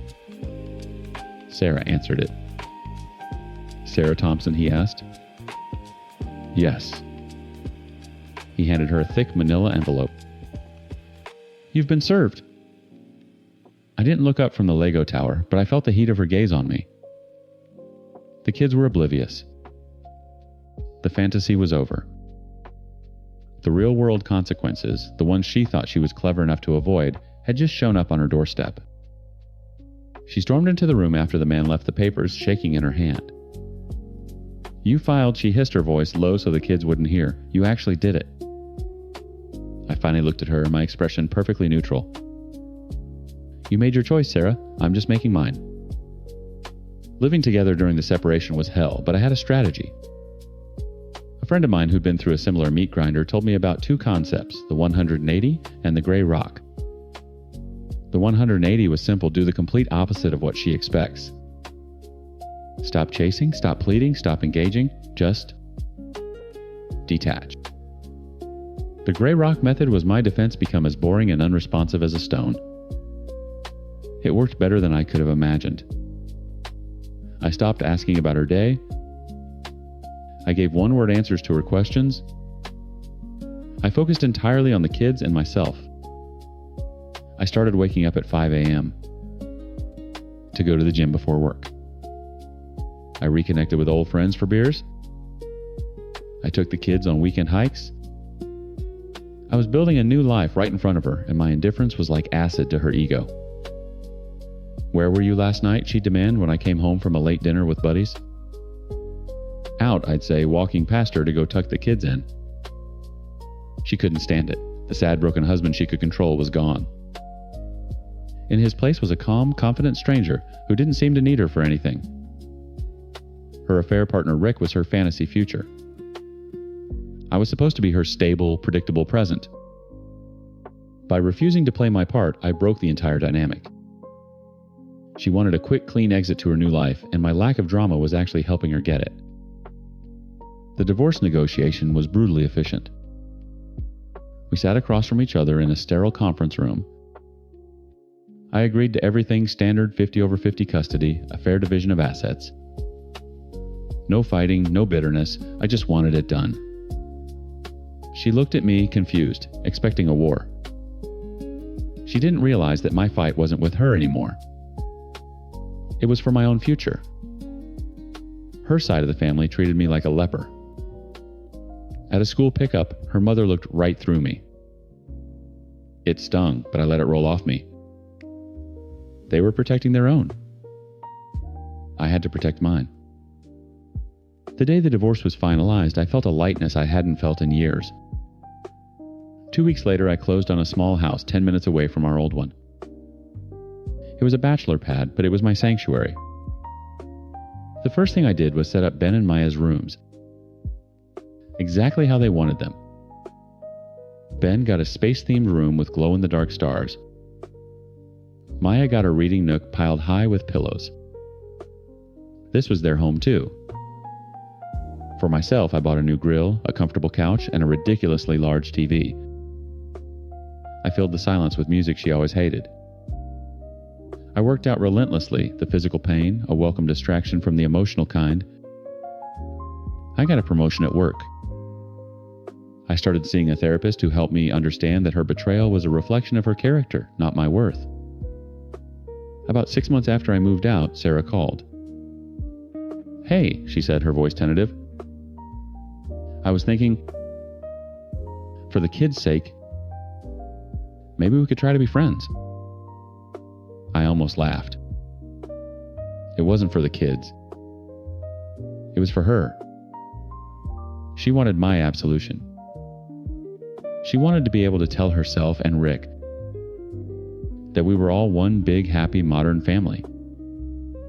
She wanted to erase the damage by pretending it didn't matter. "No, Sarah," I said, my voice calm but firm. "We're not friends. We can be polite. We can be respectful. We will be excellent co-parents. But we will never be friends. You don't get to be friends with the man whose life you blew up." I hung up. The boundary felt like a brick wall I had just finished building. The final piece of closure came unexpectedly. I was at a work conference and ran into a woman who used to be one of Sarah's closest friends from college. We caught up over drinks. After the third glass of wine, she looked at me with pity in her eyes. "I was so sad when I heard you two were splitting up," she said. "I always thought you were the one who finally tamed her. After what she did to that poor guy David her senior year, I never thought she'd cheat again." The air left my lungs. "David? What happened with David?" She clapped a hand over her mouth. "Oh my God. You didn't know she had a whole year-long thing with a married professor. It completely destroyed David when he found out." And there it was. It wasn't me. It wasn't the spark. It wasn't something I did or didn't do. This was who she was. It was a pattern, a flaw in her code that had nothing to do with me. Any last lingering shred of self-blame I held onto evaporated in that hotel bar. I went home that weekend and took the kids to the beach. As I watched them chase the waves, their laughter carrying on the wind, I felt a profound sense of peace. My old life was gone, burned to the ground. But I'd walked out of the fire, and in its place, I was building something new. Something better. Something that was all mine. Story 7. I always thought we had the perfect story. You know the one. The high school sweethearts who actually made it. 10 years married for 5. We were the couple our friends pointed to and said, "See, it can work." I built my entire life on that foundation. Our foundation. It's why I started the company. J&A Contracting. Johnny and Amanda. Corny, I know, but it was supposed to be our legacy. I'd bust my ass for 10 years, build an empire from drywall and 2x4s, and then we'd cash out. Buy that colonial on a cul-de-sac, fill it with a couple of kids, and a golden retriever. The whole damn American dream gift wrapped. I wasn't just building houses. I was building times ours. Asterisk. Every late night, every sawdust-filled Saturday was a brick in that future home. I'd come home smelling of wood stain and sweat, my hands cracked and raw. I'd find her on the couch scrolling through her phone. "Hey, babe," I'd say, kissing the top of her head. "Hey," she'd answer, eyes glued to the screen. Long day. The longest. But the Peterson kitchen is almost done. The backsplash looks incredible. You should see it.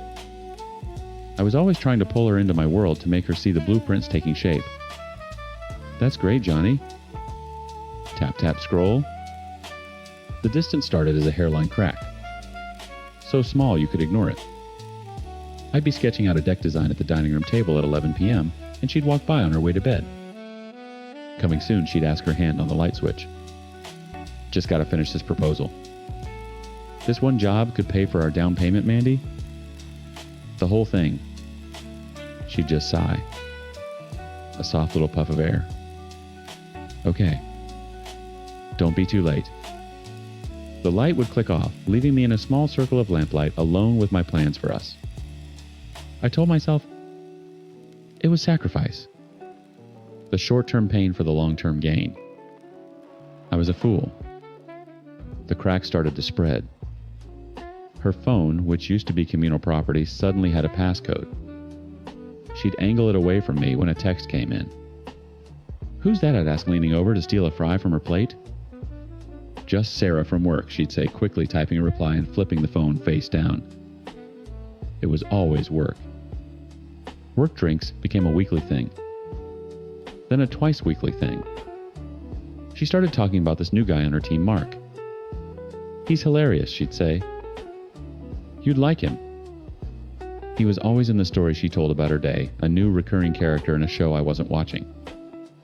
I'd nod along, half listening my mind on payroll and lumber costs. One Friday, I decided to surprise her. I closed out the job site early, picked up her favorite Thai food, and a bottle of wine. I walked into our apartment, ready for a win. Ready to be the husband who showed up, who wasn't just a ghost covered in sawdust. The apartment was empty. I put the food in the fridge and sat on the couch, the wine bottle sweating on the coffee table. 7 p.m. became 8 p.m. 8 p.m. became 9:30. My text went from cheerful to concerned. Asterisk. "Hey, babe. Where are you?" Got a surprise asterisk. Asterisk. Everything okay? Getting worried. Asterisk. Asterisk. Mandy, call me. Asterisk. At 1015, her keys finally rattled in the lock. She walked in, flushed and smiling, smelling faintly of beer and a cologne that wasn't mine. Her smile died when she saw me on the couch. "Johnny. What are you doing home so early?" Not "hey honey," not "oh my god, I'm so sorry." It was an accusation. "I wanted to surprise you," I said, my voice flat. I gestured to the cold takeout containers on the counter. "We were supposed to have dinner." "Oh shit," she said, not looking at me. She dropped her purse on the floor. "I'm so sorry." The team went out for drinks after the presentation. It completely slipped my mind. The team, or Mark, the name just came out. It tasted like acid. Her head snapped up. Her eyes were hard. "What is that supposed to mean?" "It means you're out with him a lot, Mandy. It means you smell like his cologne and you forgot you were even married tonight." "Oh my God, you are so paranoid," she scoffed, rolling her eyes. "You're never here. You're always working, always obsessed with the business. For once, I go out and have some fun, and you get possessive. You can't have it both ways, Johnny." She spun a whole narrative. I was the absent husband, the workaholic who didn't care. She twisted my sacrifice into neglect. my love into a cage. And the worst part is, I almost believed her. I spent that entire night apologizing for wanting to have dinner with my own wife. I was the one who slept on the couch, feeling guilty. The next few weeks were cold. We were roommates living in the ruins of a relationship. We spoke in pleasantries. Have a good day. Don't forget to take out the trash. The passion was gone, replaced by a brittle, polite silence that was 1,000 times louder than shouting. I felt it slipping. Everything I was working for was turning to sand in my hands. I told myself it was a rough patch. I told myself to just work harder, finish the next big project, and then I'd have time to fix us. I'd buy us a vacation. I'd make it right. Then came the Tuesday. It was a normal night. I was cleaning up after dinner, a silent meal of leftovers eaten while watching TV, and she was standing by the window staring out at the streetlights. The air was thick with things unsaid. My back was to her when she finally spoke. Her voice small, fragile. "Johnny." I turned around, wiping my hands on a dish towel. "Yeah." She wouldn't look at me. Her gaze was fixed on something far away. "We need to talk." My heart hammered against my ribs. I knew. In that instant, I knew the foundation was gone, the walls were crumbling, and the roof was about to cave in on my head. I walked over and sat on the edge of the sofa, the fake leather cool against my skin. "Okay," I said, my voice barely a whisper. "Talk." She finally turned from the window. Her face was pale, her eyes glistening. She looked at me, really looked at me for the first time in months, and took a deep, shaky breath. "I did something," she started. "Something terrible." "I slept with Mark," she said. The words didn't land. They just hung in the air between us, ugly and foreign. My brain tried to file them somewhere, but there was no folder for this. The silence stretched until it hummed. "When I asked." My voice sounded like it was coming from the bottom of a well. "A few times. The last time was Friday night." "Friday night?" "The night I bought Thai food? The night I sat on the couch worrying about her? The night I apologized to times her asterisk?" The rage was a physical thing, a hot wave that started in my stomach and surged up into my throat. I stood up, my fists clenched so tight my nails bit into my palms. I saw the blueprint of our future, the colonial, the kids, J&A, contracting all of it, burning down to ash. "Get out," I said. It was a growl. "Johnny, please. Get your things and get out of my house." The next 6 months were a black hole. The divorce was a blur of paperwork and venom. She tried to come after the business Times, our Times business, but the company was in my name alone. She got half the savings I'd been building for Times, our Times down payment. A parting gift. I lived in a ghost town of our apartment. Her smell lingered in the closet, her favorite mug was still in the cabinet. I worked on autopilot, framing walls and installing cabinets for other people's perfect lives. Then I'd come home, open a beer, and stare at the wall until it was time to open another one. The thought of ending it was a constant, quiet hum in the back of my mind. It seemed so much easier than this. Then breathing. Then feeling the weight of it all every single second. My sister Sarah would call every day. I'd let it go to voicemail. She started just showing up, bringing groceries I wouldn't eat, and forcing me to take a shower. One Saturday, she didn't come alone. She had my niece and nephew with her 6-year-old twins, Liam and Chloe. They tore into the apartment like a hurricane of pure, unfiltered life. They immediately found my dog Buster and started a game of chase that involved more giggling than running. I was sitting on the couch, my usual spot, when Chloe ran up and handed me a crayon drawing. It was a stick figure with a beard me and a lumpy brown dog standing in front of a crooked house under a giant smiling sun. "It's for you, Uncle Johnny," she said, beaming. Liam ran over. "Mine's better," he declared, shoving his own masterpiece in my face. I looked at their faces so full of hope and uncomplicated joy. They weren't looking at a broken man. They were looking at their uncle. In that moment, something shifted. It was the first glimmer of light in the darkness. I was their uncle. I was Buster's owner. I was somebody's son. I wasn't just Amanda's ex-husband. The suicidal thoughts weren't gone, but for the first time, a reason to fight them back felt real. That Monday, I woke up and didn't reach for a beer. I looked at myself in the mirror. I'd lost 30 pounds. My eyes were sunken, dark pits. The man staring back at me was a stranger I hated. I hated that he'd let her do this to him. I hated that he'd given up. Enough. The first call was to a therapist my sister had recommended.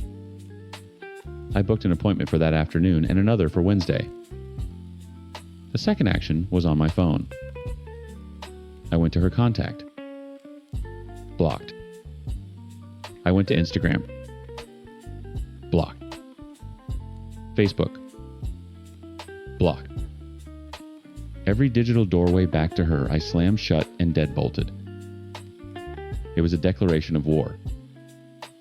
Not on her, but on the part of me that was still waiting for her to come back and fix what she'd broken. That afternoon, I walked into the therapist's office. It was awkward and raw. I talked, she listened. I left with a prescription for an antidepressant and a sliver of hope. The change wasn't a lightning strike. It was a slow, grueling grind. Every morning was a choice. I chose to get up. I chose to take Buster for a long walk instead of letting him out in the yard. I chose to go to the gym, channeling all the rage and grief into the cold, unforgiving weight of a barbell. The first time I deadlifted, the strain felt like it was tearing me apart, but as I dropped the weight with a crash, I felt a release. A flicker of power. I poured myself into the business. I took the A out of J and A contracting. It was just my company now. My legacy. I worked harder than ever, but this time it wasn't for a phantom future with her. It was for me. I hired 2 new guys. I landed a contract to build a custom home from the ground up. My hands were cracked and raw again, but now it felt like healing. It was hard. There were days the depression was a heavy blanket I couldn't throw off. Days I'd see a couple holding hands and feel that familiar sharp stab of pain. But I kept going to therapy. I kept lifting. I kept building. 6 months in, I looked in the mirror again. The stranger was gone. I saw my own eyes looking back at me, clearer and harder than before. I decided it was time. I downloaded Hinge. 1 year later, I was standing on the deck of the custom home I'd just finished handing the keys to the new owners. The sun was setting, painting the sky in streaks of orange and purple. My business had doubled its revenue. I was in the best shape of my life. "It's beautiful, Johnny." "Truly," the husband said, shaking my hand. I smiled. "Enjoy it." Later that night, I met my girlfriend Kate for dinner. She was a landscape architect I'd met on Hinge. She was smart, funny, and had eyes that crinkled at the corners when she laughed. She listened when I talked about work, asking questions about joist spacing and wood grains. When I told her about my past, she didn't flinch. She just took my hand and said, "Her loss." Simple as that. Sitting across from her, watching her tell a story, I felt a sense of peace I hadn't thought was possible. This wasn't a replacement for the old dream. This was better. This was real. The revenge, if you can call it that, came quietly. An email would pop up every few months. The sender, Amanda Miller, her maiden name. I never opened them. The subject lines were enough. "Thinking of you, can we talk? I miss you." I'd see her tagged in photos on mutual friends' feeds. She'd gained a lot of weight. Her smile looked forced. I heard through the grapevine she and Mark hadn't lasted 6 months. She was alone, working the same job, living in a small apartment across town. She was spying on my life while I was busy living it. I hit delete without a second thought. There was no satisfaction, no malice. Just nothing. She was a ghost from a different life. The old me thought happiness was a destination you build for someone else. A white picket fence, a mortgage, a shared last name. I was wrong. It's not a house you build. It's a foundation you lay inside yourself brick by painful brick. And when you build it right, you realize you're the one you were fighting for all along. It does get better. It gets so much better. Story 8. I should have seen the first red flag for what it was, a giant waving blood-red banner signaling a Category 5 hurricane named Brenda. But I was 20 in love with her son Mark and hopelessly optimistic. Mark was in the military stationed 1,000 miles from my Kansas home, and our relationship was a whirlwind of letters and late-night calls. The first banner waved on Facebook. I posted a playful comment on Mark's wall after he'd stolen my favorite hoodie during a visit. "You're lucky. I love you, you thief. I'm going to get you back for that." A string of laughing emojis followed. Benign. Cute, even. 2 hours later, my phone rang. It was Mark, his voice tight with a tension I'd never heard before. "Sky, what did you post on my Facebook?" "What? Just that silly thing about the hoodie." "Why?" A heavy sigh crackled through the phone. "My mom just called my commanding officer's office. She reported that you were making threats against me online and that they needed to be aware of your unstable nature." I was silent. Not because I didn't have words, but because my brain couldn't form a single one. He continued, "My first sergeant pulled me aside. I had to explain that my fiancée wasn't planning a hit on me over a sweatshirt. That was Brenda. Before I'd even met her in person, she was trying to torpedo my life and his career over a joke. Mark brushed it off as her being overprotective. I, like an idiot, accepted that. Our first in-person meeting was a trial by fire. She sized me up from the doorway of her immaculate suburban home, her eyes scanning my simple jeans and t-shirt with unconcealed disdain. Later, while Mark was out of the room, she cornered me in the kitchen. "So you're the one," she said, her voice dripping with false sweetness. "Mark tells me you're from Kansas." "I am," I said with a smile, trying to find common ground. Her own smile vanished. "Let me give you some advice. My son is destined for great things. He doesn't need some little piece of Kansas trash dragging him down." The words hit me like a slap. I stood there, stunned, while she just turned back to chopping her vegetables as if she'd just commented on the weather. When Mark came back in, I couldn't speak. He saw the look on my face and asked what was wrong. Brenda answered for me. "Oh, we were just having a lovely girl-to-girl chat." "Weren't we, Skylar?" Her control bled into every corner of our lives. When my parents, bless their hearts, offered to buy us a washer and dryer as a wedding gift, we were ecstatic. We were young, broke, and the idea of not having to haul laundry to a laundromat felt like winning the lottery. We made the mistake of sharing our good news with Brenda. "Absolutely not," she snapped over the phone. Mark had her on speaker. "You will not accept that. It's a handout. My son does not take charity, especially not from times them, asterisk." "Mom, it's a gift," Mark argued, his voice already losing its edge. "It's a power play, Mark. They're trying to make you feel like you can't provide for her. You tell them no." We fought about it for a week. We took the washer and dryer, and for the next year, Brenda would find a way to mention it in every conversation, a constant reminder that I had forced her son to accept a handout because he couldn't stand up to me. But the tax refund, that was the moment I realized this wasn't just overprotectiveness. This was war. We filed our first taxes as a married couple, and we're getting back a few $1,000s. It was a fortune to us. We planned to pay off my clunker of a car. The day the refund hit our joint account, I was thrilled. A few hours later, I logged in to pay a bill and my stomach dropped. The balance was zero. The entire refund was gone. A single transfer. To B. Miller. Brenda. I called Mark, my voice shaking. She took it. She took all of it. He didn't believe me at first. Then he checked.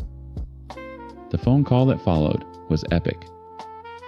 I could hear her screeching through the receiver. I was just holding it for you, she yelled. You two are children. You would have wasted it on something frivolous. I know what's best. It took threats of legal action from my dad before she wired the money back. The very next day we walked into the bank, closed that account she'd been on since Mark was 16, and opened a new one at a completely different bank. The boundary was set. A line drawn in concrete. To Brenda, it was a declaration of war. I had stolen her son and cut her out of his finances. I was the villain, the conniving little gold digger who had turned her perfect boy against her. Then came the kids. Our firstborn, a beautiful baby girl, was a new pawn in her game. Brenda, an ex-nurse who now considered herself a holistic wellness guru, launched her campaign before the pregnancy test was even dry. The phone calls were relentless. You can't vaccinate my grandbaby, Mark. It's poison. Skylar, with her so-called medical training, is brainwashed by Big Pharma. Does she want to give the baby autism? Because that's what will happen. She emailed him debunked articles. She texted him horror stories.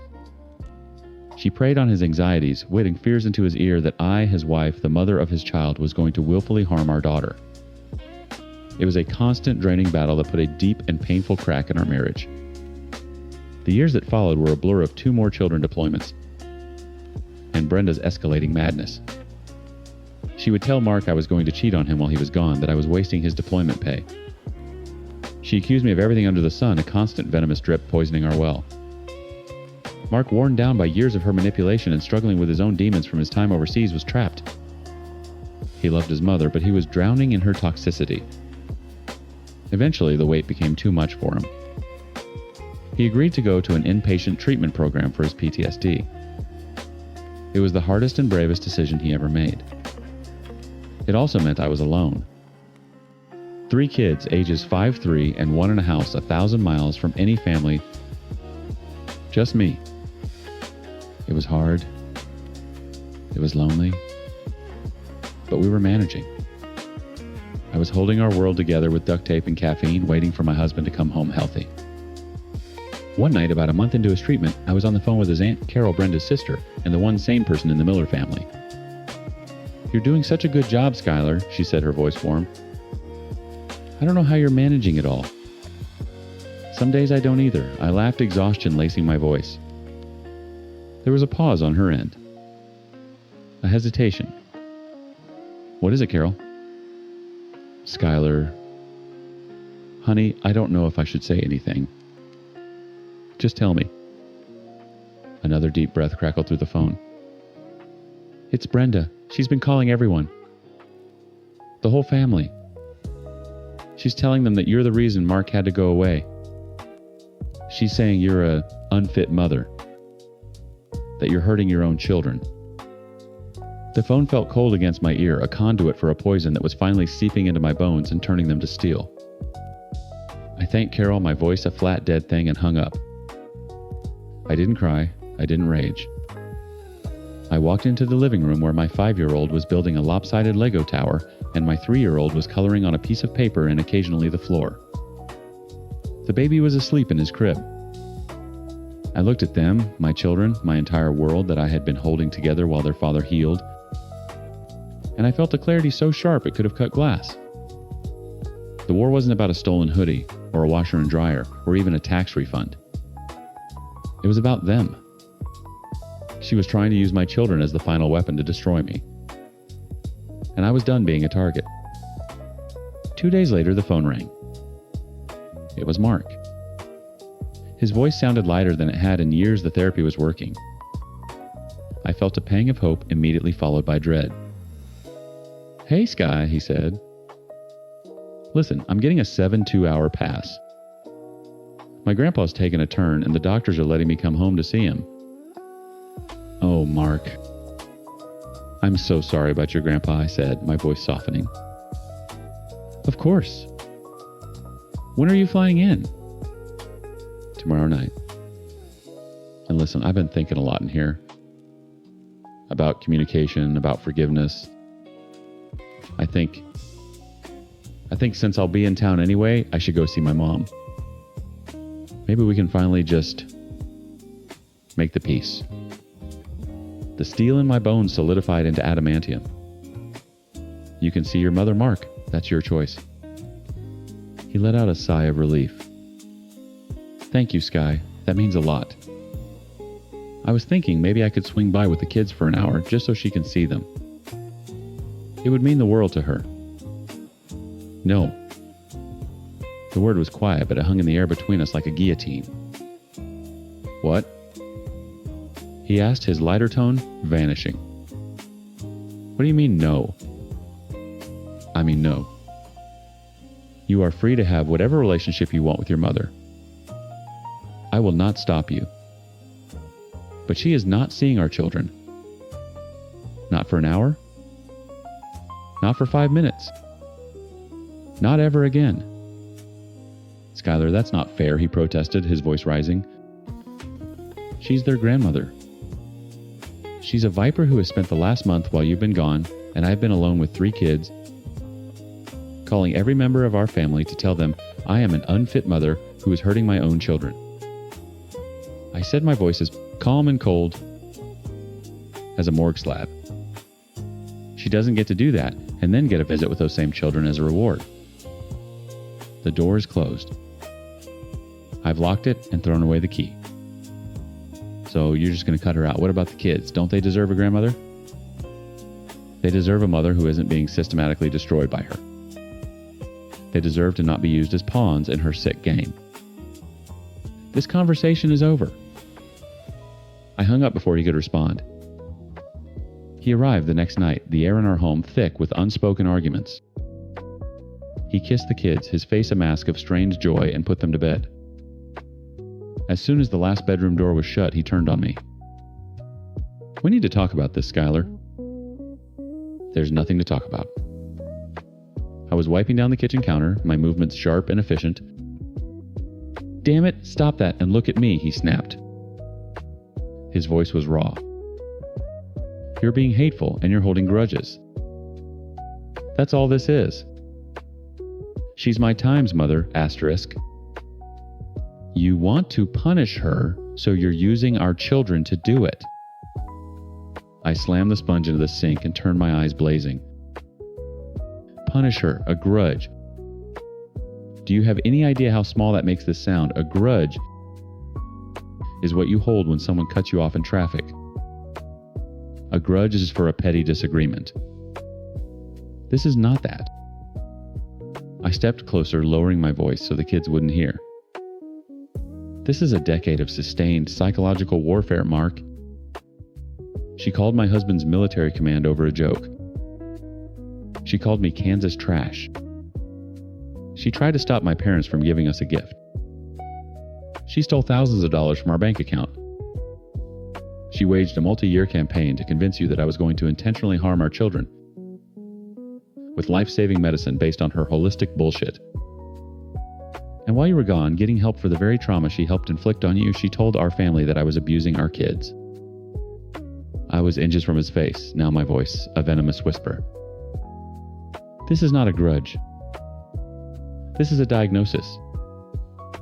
Your mother is a narcissist with a personality disorder, and I am done letting her sickness infect this house. My only priority is protecting those 3 people sleeping down the hall. I will not offer them up as a sacrifice on the altar of your mother's ego, so you can pretend we're a happy, normal family. He recoiled as if I'd slapped him. She loves them. She would never hurt them.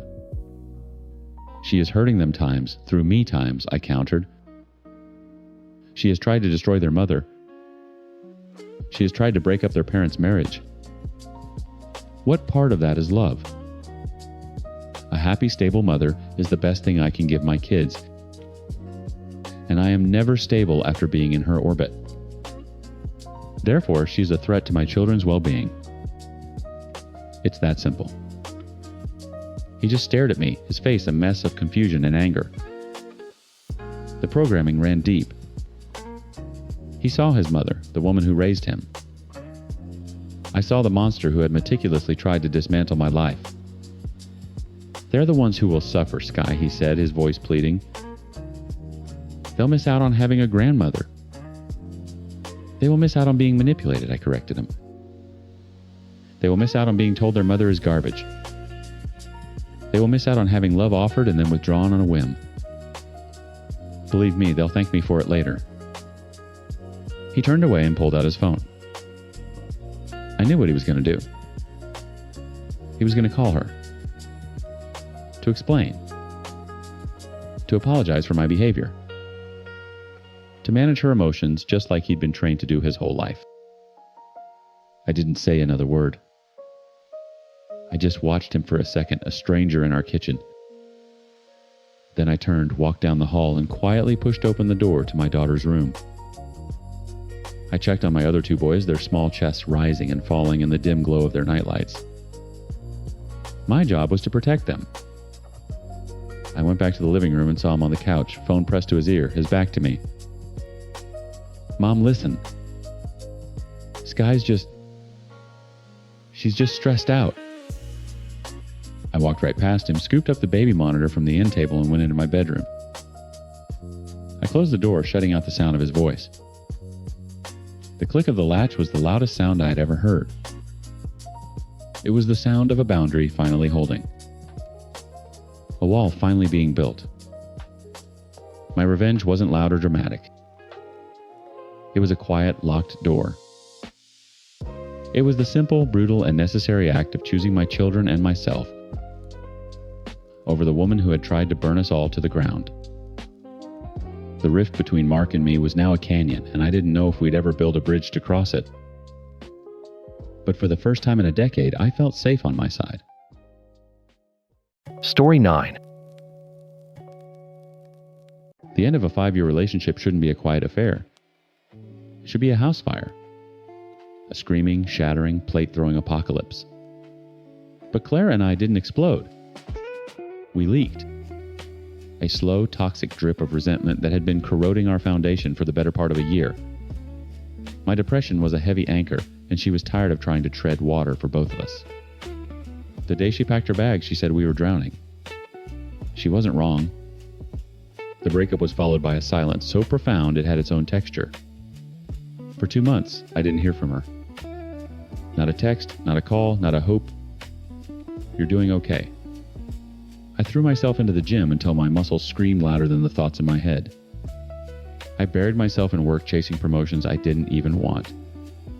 I went through the motions of healing, telling myself the silence was a gift, a clean break. Then one Tuesday night, my phone buzzed. Her name. My stomach dropped through the floor.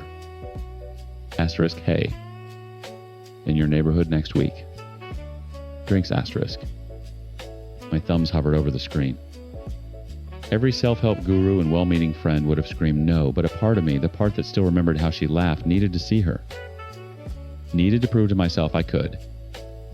Asterisk. Yeah, sure. The old spot asterisk. Walking into the alibi felt like walking into a ghost story I'd written. There she was in our booth, looking exactly the same and yet completely different, like a photograph I'd stared at for too long. Hey Russ, she said, her smile a little hesitant. Clara. The first 10 minutes were excruciating. We did the breakup tango, polite questions about work, family, the weather. Then the whiskey hit and the armor started to crack. We talked about that disastrous camping trip in Big Sur. We laughed about the time my dog ate her expensive leather shoes. We were talking about the good old days like they belonged to someone else, and for the first time, it didn't hurt. It was just history. A bittersweet, nostalgic warmth settled between us. This wasn't a reunion. It was a wake. A proper, respectful goodbye we never gave ourselves. When the bar was closing, we stood outside on the cold pavement. The air crackled. The 5 years we'd spent learning each other's bodies screamed at us to close the distance. She looked up at me, her eyes glossy from the whiskey and the memories. She leaned in just slightly. It would have been so easy. One kiss. One night of falling back into a familiar rhythm just to quiet the loneliness. But I saw the whole movie play out in my head, the morning after regret, the confusion, the reopening of a wound I'd worked so hard to stitch shut. For the first time in a long time, I chose myself. I took a half step back, just enough to break the spell. I should go, I said, my voice softer than I wanted. A flicker of disappointment crossed her face, but it was replaced by something else. Understanding. Yeah, she whispered. Okay. I walked away without looking back. My chest felt tight, but it wasn't from pain. It was pride. I walked away clean, head high. I had faced the ghost and hadn't flinched. The relationship was over, and I was finally okay with that. I was healing. That one closure drink turned into a monthly ritual. A progress report on our successful separation. It felt surprisingly healthy. We'd meet, talk for a couple of hours, and go our separate ways. There were no more charged moments, no lingering touches. We were just two people who used to know each other intimately, now navigating the strange terrain of post-relationship friendship. I saw it as the final boss battle of my healing journey, and I was winning. 7 months after the breakup, we were at a new place, some trendy cocktail lounge with dim lighting. The conversation was easy flowing from my new project at work to a terrible date she'd been on. God, it's just exhausting, she said, swirling the ice in her bourbon. I don't have the energy for small talk anymore. Tell me about it, I laughed. I went out with a girl who thought astrology was a hard science. She smiled, but it didn't quite reach her eyes. You know, it's weird. I actually had something pretty serious for a minute. Right after we broke up. The words landed like a soft punch. I wasn't jealous, just surprised. Oh yeah, you never mentioned that. It wasn't worth mentioning, she said with a shrug. Classic rebound. Burned hot and fast. It was over before it really began. How fast, I asked, sipping my drink. It ended maybe a month after, after I moved out. My brain, the traitorous accountant, started doing the math. A serious relationship that started and ended within a month of our 5-year implosion. The timeline felt compressed. Impossible even. You don't just stumble into a serious relationship a week after ending things. Still, I didn't want to pry. It wasn't my business. But the curiosity was a splinter under my thumbnail. I tried to make it a joke. Damn, girl. You move fast. Where'd you even meet him? A drive-through? She laughed, but it was brittle. Something like that. He was my mechanic. Your mechanic? The guy with the old shop off Miller? Yeah. Mike? Mike. I remembered Mike. The guy she'd started using for her car a few months before we broke up. She'd raved about how honest he was, how he'd fixed her transmission for a steal. A weird disconnected memory surfaced her, talking about marriage, pushing for it hard in those final months. It had felt so sudden, so out of character. The pieces weren't fitting together. They were jamming, grinding against each other. I kept my voice light a feather, trying to lift a boulder. So when did you guys start seeing each other? Claire looked down into her glass, her reflection staring back at her. The noise of the bar faded into a dull hum. She picked at the label on her bottle of water, peeling it away in a thin, ragged strip. Clara? She took a shaky breath and finally met my eyes. She opened her mouth to answer. And then she stopped. Her jaw trembled. The easy confidence she'd worn all night crumbled, revealing something raw and terrified underneath. The look on her face? That was the beginning of the real end. It wasn't right after she finally whispered the words barely audible over the clink of glasses from the bar.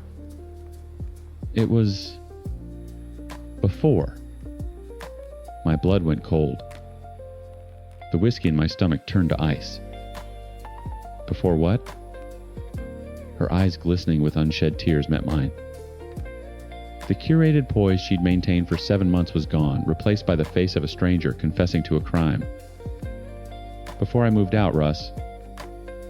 The last 4 months. 4 months. The number echoed in the sudden silent cavern of my mind. It wasn't a number. It was a verdict.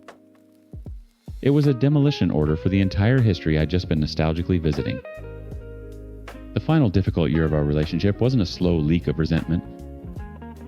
It was a cover-up. Every memory from that period instantly respooled, now playing in a sickening new light. Her late nights at the office. The sudden uncharacteristic secrecy with her phone.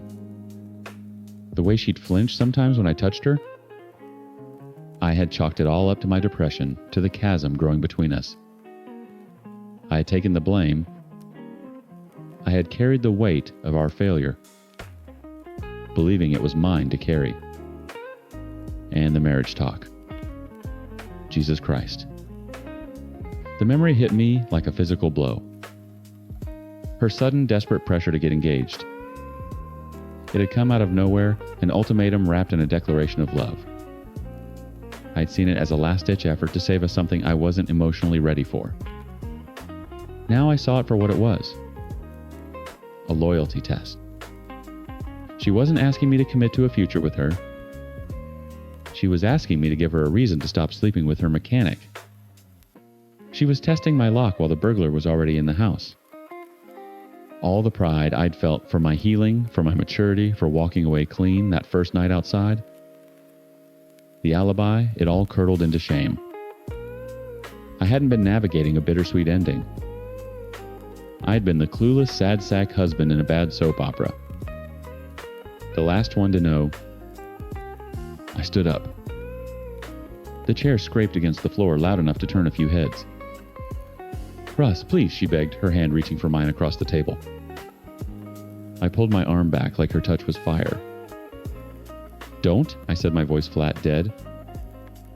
Don't you dare.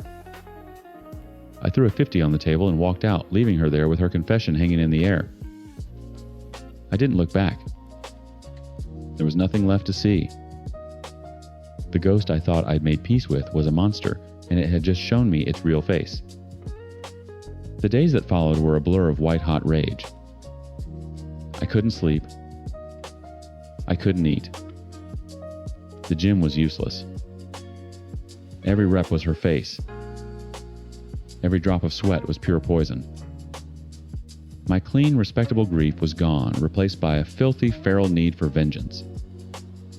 The hope I didn't even know I was still carrying some tiny dormant ember that maybe someday we might have been okay was annihilated.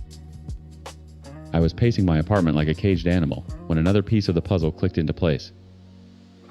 It was a memory from one of her late nights, maybe 2 months before the end. She'd come home smelling of grease and cheap beer, not perfume and office coffee. She'd been effusive talking about how she was helping Mike Times, honest, hardworking Mike Times, with a legal issue. His landlord is trying to screw him on his new commercial lease, she'd said, tossing her briefcase on the couch. It's a simple contract review. I'm just doing him a favor pro bono. At the time, I thought it was a kind gesture. Now the words echoed with sinister significance. Asterisk. She took him on as a client. Asterisk. While she was sleeping with him. While she was still living with me. Clara was a lawyer. A damned good one. She lived and breathed the code of professional conduct. And I knew with a certainty that chilled me to the bone that sleeping with a current client was not just frowned upon. It was a cannonball through the wall of ethics. A career-ending, reputation-shattering violation. My fingers flew across my keyboard. Asterisk. State. Bar Association Rules of Professional Conduct. Asterisk. It took me less than 5 minutes to find it. Rule 1.8J. A lawyer shall not have sexual relations with a client unless a consensual sexual relationship existed between them when the client-lawyer relationship commenced. Their relationship had commenced when he was just her mechanic. The client-lawyer part came after. I had her. The thought was exhilarating. It was a hit of the purest dopamine I'd felt in a year. This wasn't just revenge. This was justice. It was perfect. It wasn't smashing his windows or slashing her tires. It was a quiet, professional, irrefutable act of consequence. One anonymous complaint to the state bar. An investigation would be launched. Her firm would find out. Her colleagues, her mentors, her family, everyone would know. They would know what she did. Not just that she cheated, but that she was reckless, unethical, and willing to risk the career she'd sacrificed everything for on a cheap affair. I pulled up the online complaint form.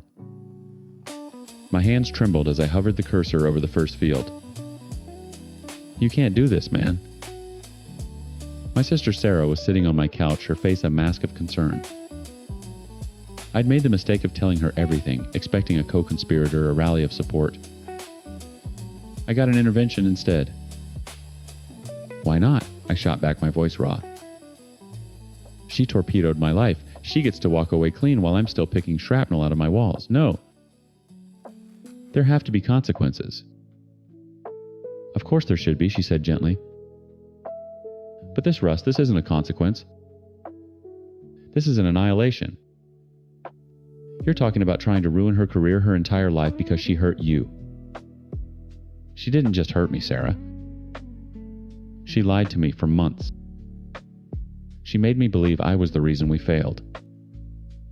This is about the truth. Is it she challenged her eyes locking onto mine? Or is it about making her feel as much pain as you do? Because that's a bottomless pit, honey. You pour all your energy into this, into hating her, and a year from now she might be disbarred and you'll still be right here? Alone. And just as broken. This won't heal you. It will just keep you tethered to her. Her words hung in the air, heavy and true. I wanted to argue, to scream that she didn't understand the depth of the betrayal, but I couldn't. A part of me knew she was right. I am sitting here now staring at the screen.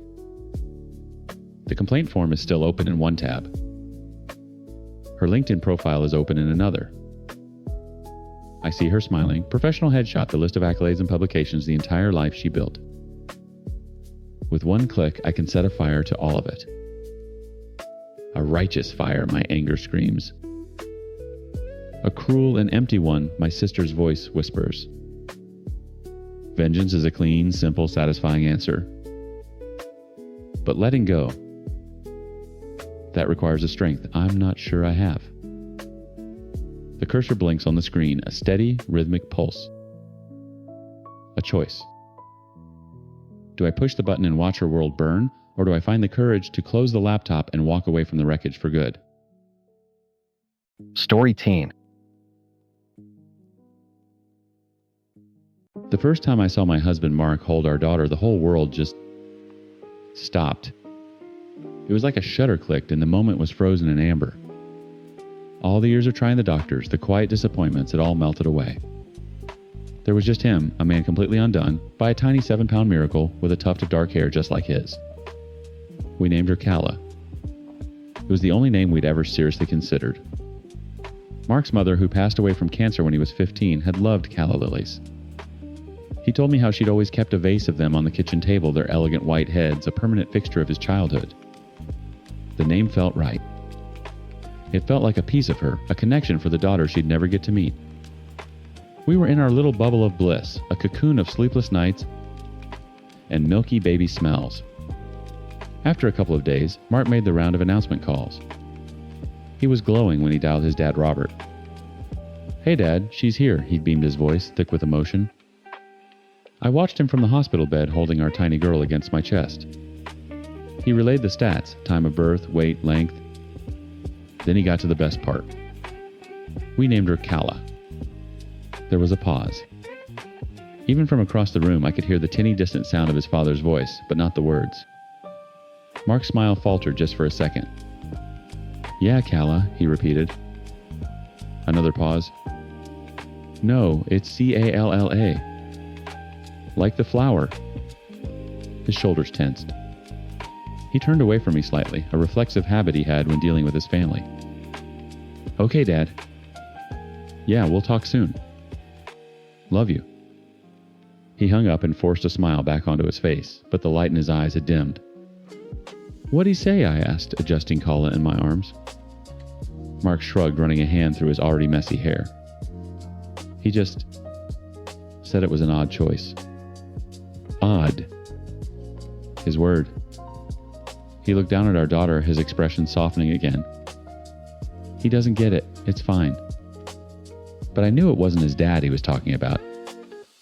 It was his stepmother, Susan. Robert was just the mouthpiece. Susan had been in Mark's life for 20 years, but she was never Mom. She was a constant, simmering presence who resented the ghost of the woman she could never replace, a resentment that often spilled over onto the son, who was a living reminder of that woman. Mark had always been polite, had always shown up for holidays, but he'd kept a careful, measured distance. I knew she hated him for it. The first few months were a blur. Calla grew. She developed a gummy smile that could level a city block and a laugh that sounded like tiny bells. The oddness from the in-laws continued. A baby blanket arrived in the mail addressed to Mark and Elizabeth's new baby. No name. During a strained video call, Susan commented on a picture of Calla I had posted. "She's cute," she'd said, her smile tight. Though I never understood why people choose such unusual names these days. Mark just grunted and changed the subject. We tried to ignore it. We were new parents, high on love and low on sleep, and we didn't have the energy for drama. We had our perfect little girl, our Calla. That's all that mattered. Then, on a Tuesday afternoon, 3 months later, the doorbell rang. I wasn't expecting anyone. Mark was working from his home office, and I was on the living room floor, trying to coax a giggle out of Calla during tummy time. I scooped her up, her warm little body molding against my shoulder, and went to the door. It was Robert and Susan. My stomach dropped. They never visited unannounced. They lived 2 hours away and always insisted on a scheduled, almost formal invitation. "Susan, Robert, what a surprise," I said, trying to inject some warmth into my voice. "We were in the area," Robert said a little too quickly. Susan just stared at me, her eyes flicking down to Calla and then back up, her expression unreadable. "Well, come in, come in." I stepped back and they entered. The air in the house immediately felt heavier, thicker. I called for Mark and he came out of the office, his face a mask of confusion that quickly morphed into weary resignation when he saw who was standing in our entryway. The small talk was excruciating. Robert asked Mark about work. I offered them drinks they didn't want. Susan accepted my offer to hold Calla, but she held her stiffly like she was a porcelain doll she was afraid of breaking. She didn't coo or smile at her. She just held her. We all migrated to the living room and sat in a tense, awkward silence. Finally, Robert cleared his throat. It was the signal. Susan looked up from Calla, her gaze landing squarely on Mark. Her face was a carefully constructed portrait of grievance. "Mark," she began, her voice quivering just enough to signal the performance had begun. "Your father and I have been doing a lot of talking." Mark waited, his posture rigid. "We didn't want to say anything at first," she continued, her voice gaining strength. "We wanted to give you time. But we simply cannot stay silent about how hurt we are." I felt a cold dread creep up my spine. "Heard about what, Susan?" I asked, keeping my tone level. She ignored me, her eyes still locked on my husband. "It was a terrible thing to do, Mark. Truly terrible." She finally looked at me, then back at him. To choose a name that is a constant, painful reminder. A reminder every single day that I am not her. Her voice cracked on the last word. She clutched Calla a little tighter. "Every time I hear you say it, every time I see it written down, it's a slap in the face. It tells me that I'll never be the real grandmother. That I'm just the replacement. Mark was completely white. He looked like he'd been punched in the gut, the air knocked clean out of him. He opened his mouth, but no words came out. He just stared at her, his eyes wide with a disbelieving sort of pain I'd never seen before. Susan took his silence as an invitation to press on, her voice rising with righteous indignation. "We are your parents. You are supposed to consider our feelings. You should have thought about how this would make me times feel before you saddled this poor child with that name." The words hung in the air thick and suffocating. Saddled this poor child with that name. Something inside me snapped. A cold, quiet rage I hadn't felt since Calla was born. I stood up from the couch, my movements slow and deliberate. "Give me my daughter," I said. My voice was low, devoid of any warmth. Susan flinched her grip on Calla, tightening for a fraction of a second before she seemed to realize how it looked. She reluctantly passed my baby back into my arms. Calla stirred her tiny face, scrunching up before settling against my shoulder. The familiar weight of her was an anchor in the storm that had just broken in my living room. I looked at Mark. He was frozen, his face a mess of shock and a deep 20-year-old hurt. He looked like that 15-year-old boy again, the one who'd lost his mom and had this woman foisted upon him. Seeing him so broken, so silenced, lit the final fuse. I turned my gaze to Susan. "Her name is Calla," I said, my voice cutting through the tension. "It's a beautiful name. It honors a beautiful woman who is gone. A woman who is Mark's mother and Calla's grandmother." Susan opened her mouth, a retort ready, but I didn't let her speak. "You don't get to be hurt by that. You don't get to be the victim here.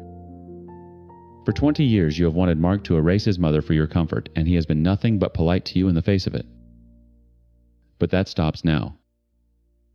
I took a step closer, my protective instinct screaming. "This is our daughter. Not a prop in your drama. You can't live in this fantasy world where Mark's mother didn't exist. She did. And she is a part of this family. She is a part of Calla." My voice was shaking, but not from fear. "You do not get a say in our child's name. You do not get to come into our home unannounced and tell my husband he was terrible for loving his own mother. You are Calla's grandmother, yes. But you are not his mom. And you need to accept that." The silence that followed was absolute. Susan's face had crumpled from righteous indignation into pure, venomous fury. Robert, who had been a silent statue, finally surged to his feet. "How dare you?" he boomed, his face turning a blotchy red. "How dare you speak to my wife that way in your own home? After everything she's done for Mark." "What has she done?" Mark's voice, raw and cracked, cut his father off. He finally stood up, his eyes locked on Robert. "Been there, physically, Dad. She's resented me since the day you got married. She's resented my mom. And now you're sitting here letting her attack my wife and my daughter over a name." "She had a right to her feelings," Robert shot back. "She doesn't have a right to our child," Mark said, his voice gaining strength. He walked over to the front door and opened it. "I think you should go." Susan gasped, clutching her chest as if she'd been stabbed. "After all this time, this is how you treat us, because of a name. You are cruel, Mark. Both of you are so unbelievably cruel." She started crying, then big theatrical sobs. "We demand an apology." I just stared at her, rocking Calla gently. An apology. The audacity was breathtaking. "Get out," Mark said, his voice flat and final. Robert shot us one last look of pure disgust, then guided his weeping wife out the door, slamming it behind them. The silence they left behind was deafening. I sank back onto the couch, my legs suddenly weak. Calla was still asleep on my shoulder, oblivious. I looked at Mark. He was leaning against the closed door, his head bowed, his shoulders shaking. I thought he was crying. I went to him, my heart aching, and put a hand on his back. He looked up, and his eyes were wet, but he was smiling. A shaky, broken, but genuine smile. Thank you, he whispered, his voice thick. Liz, thank you. I've wanted to say something like that to her for 20 years. I could never find the words.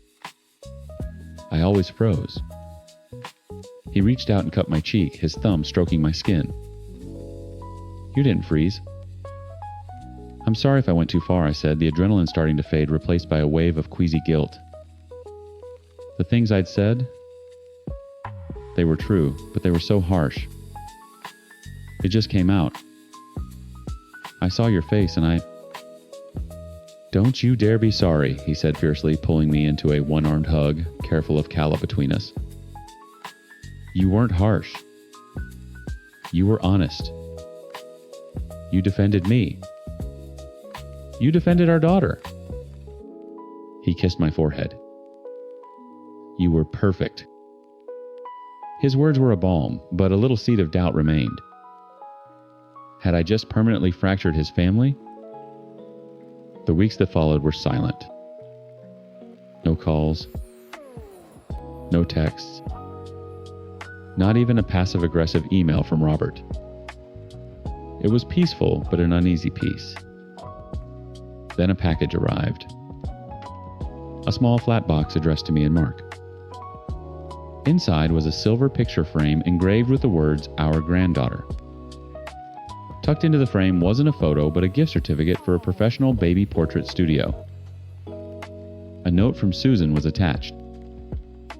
Thought this would be a lovely way to have a proper picture of the baby, it read. Perhaps we can put all this ugliness behind us and start fresh.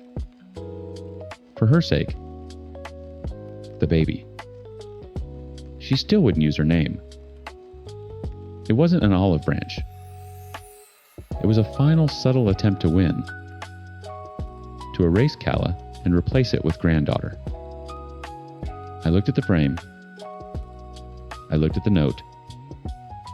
Mark read it over my shoulder and sighed a long, tired sound. Just throw it out, he said. It's not worth it. But it was. I had an idea. It wasn't about being cruel. It wasn't about revenge. It was about ending it for good.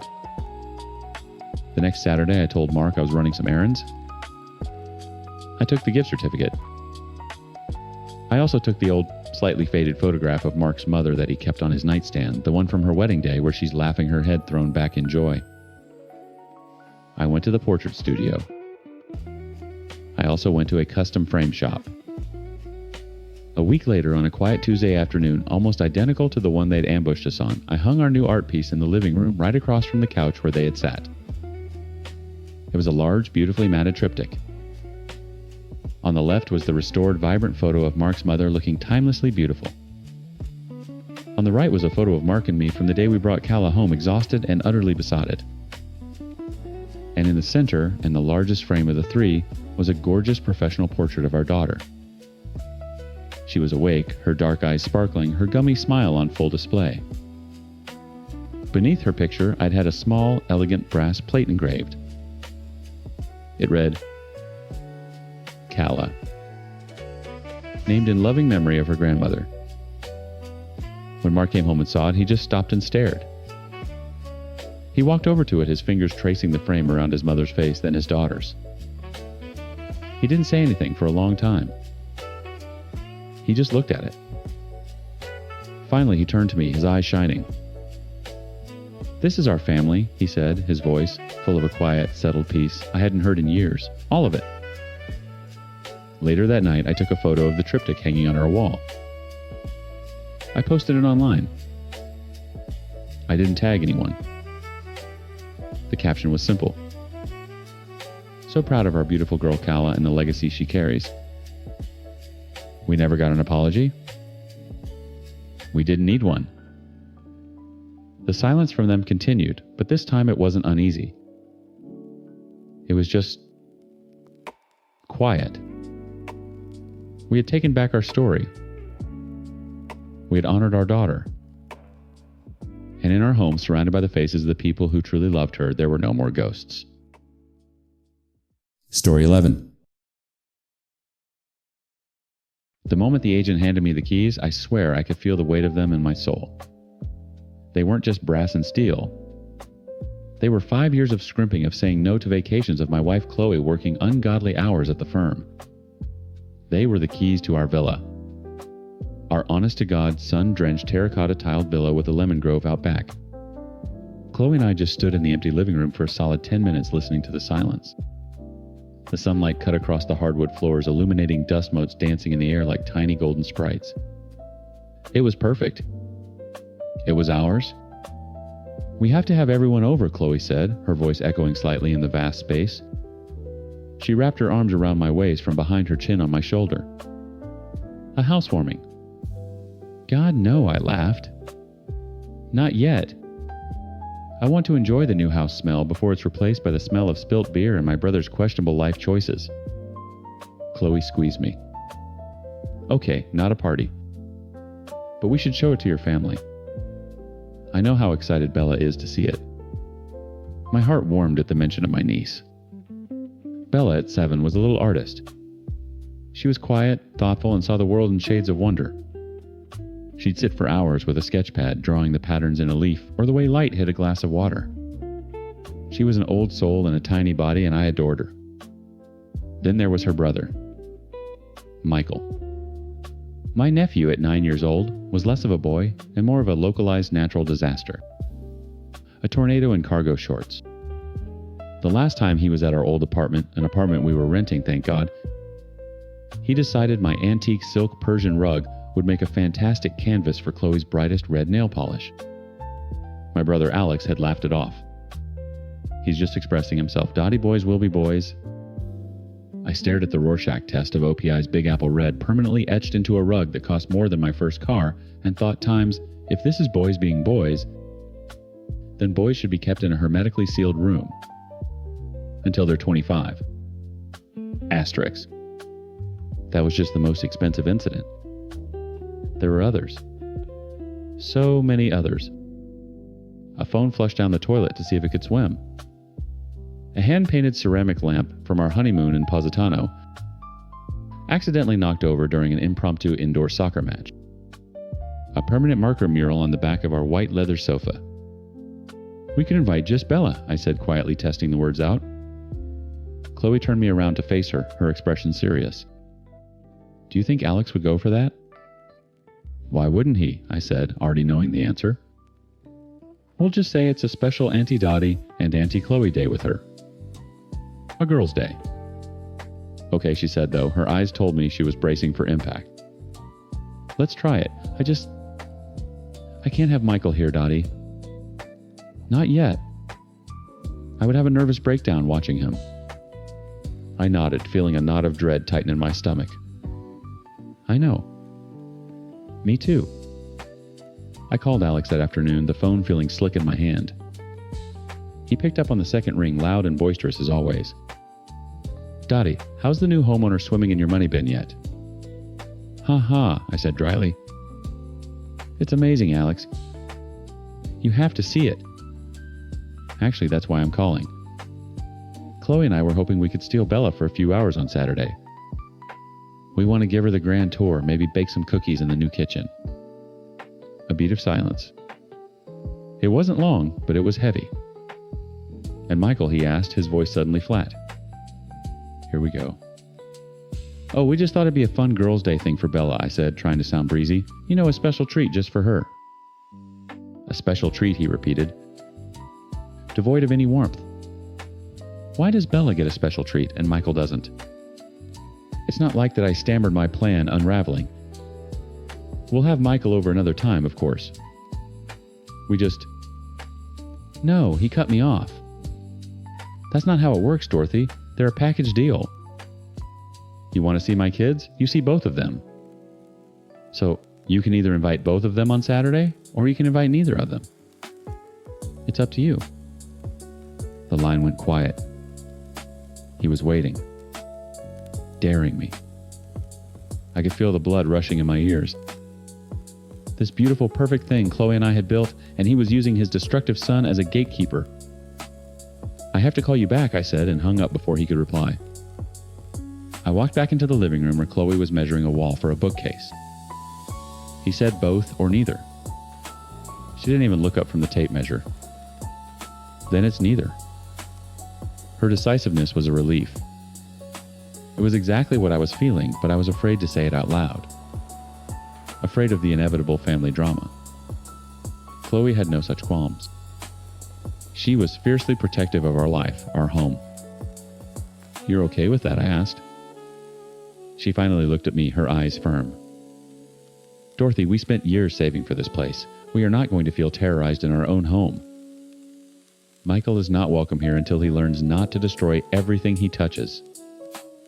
And Alex is not allowed to bully you." End of story. I took a deep breath, steeling myself, and called him back. "Decided to be a good sister?" Alex answered, skipping the hello. "Actually, I've decided that this Saturday isn't going to work out after all," I said, my voice as level as I could make it. "We'll have to postpone." The explosion was immediate. "Are you kidding me?" he roared, his voice distorting through the speaker. "You're actually uninviting both of them. You're going to punish Bella because you have some weird issue with my son." "This isn't a punishment, Alex. We just can't host both of them right now, and you're the one who said it was all or nothing." "Because you're playing favorites. It's disgusting. It's always been this way." "Oh, sweet little Bella, let's have a tea party." "But Michael..." "Oh, he's too much. He's too loud." "You know what this is. This is some sick gender-based bullshit. You and your wife, you just don't like boys. You dote on the quiet little girl and toss the boy aside because he has energy." "That is absolutely not true," I shot back, my voice rising. "This has nothing to do with him being a boy and everything to do with..." "Save it," he snarled. "I'm not stupid, Dorothy. I see how you are. You always have been. You exclude him constantly. You think you're better than us now with your fancy villa and your uptight wife. You look down on my son, on my family. It's despicable." He hung up. I stood there, phone pressed to my ear, listening to the dead air. The beautiful silent house suddenly felt cold. His words echoed in the empty rooms. Asterisk. Sick, gender-based bullshit. Despicable. Asterisk. The injustice of it burned in my chest like acid. He was twisting it, weaponizing it, making me into some kind of monster. All to avoid one simple truth. I stood there, my hand still holding the phone to my ear. A useless plastic brick. The silence in the house wasn't peaceful anymore. It was accusatory. Chloe walked over and gently took the phone from my hand, placing it on the raw pine floor. "What did he say?" she asked softly. "That I'm a despicable, gender-biased monster who's being turned into an uptight snob by my wife," I said the words. Tasting like ash. My whole body was buzzing with a furious energy.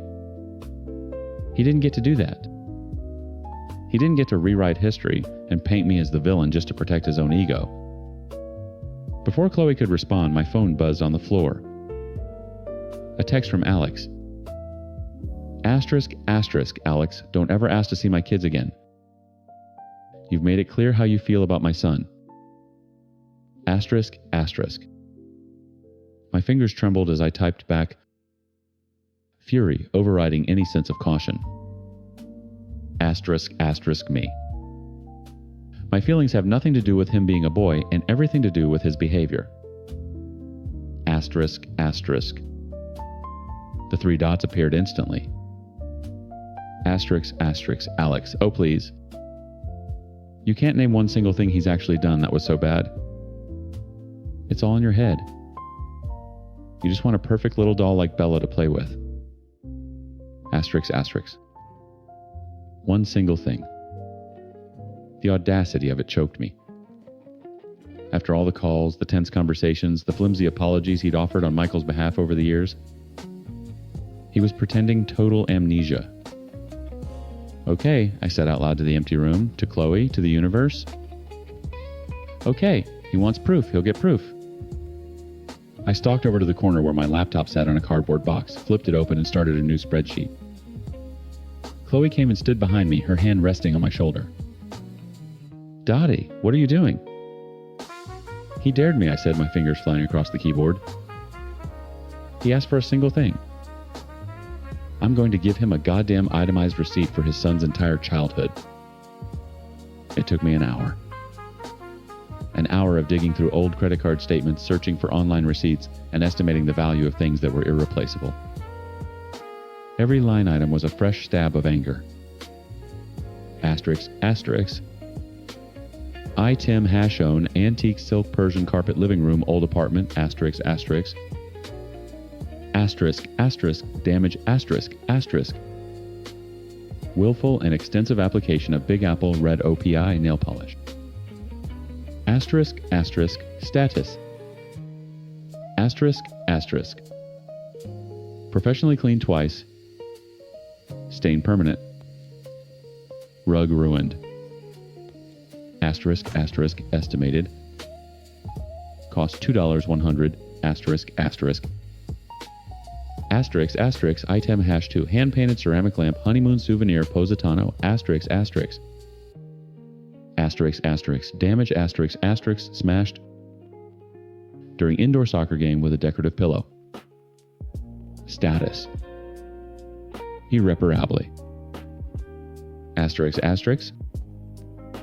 Estimated cost $350. Sentimental value incalculable, asterisk, asterisk. Asterisk. Asterisk item. Hash 3. iPhone 8. Guest bathroom. Asterisk. Asterisk. Asterisk, asterisk, damage, asterisk, asterisk.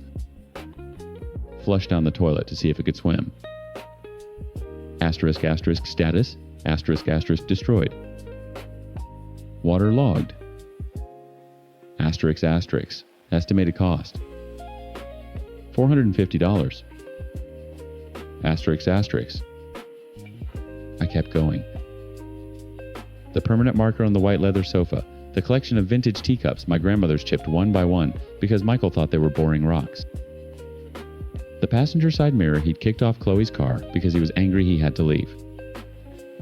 By the time I was done, the list had 17 items on it. The final tally at the bottom made my stomach clench.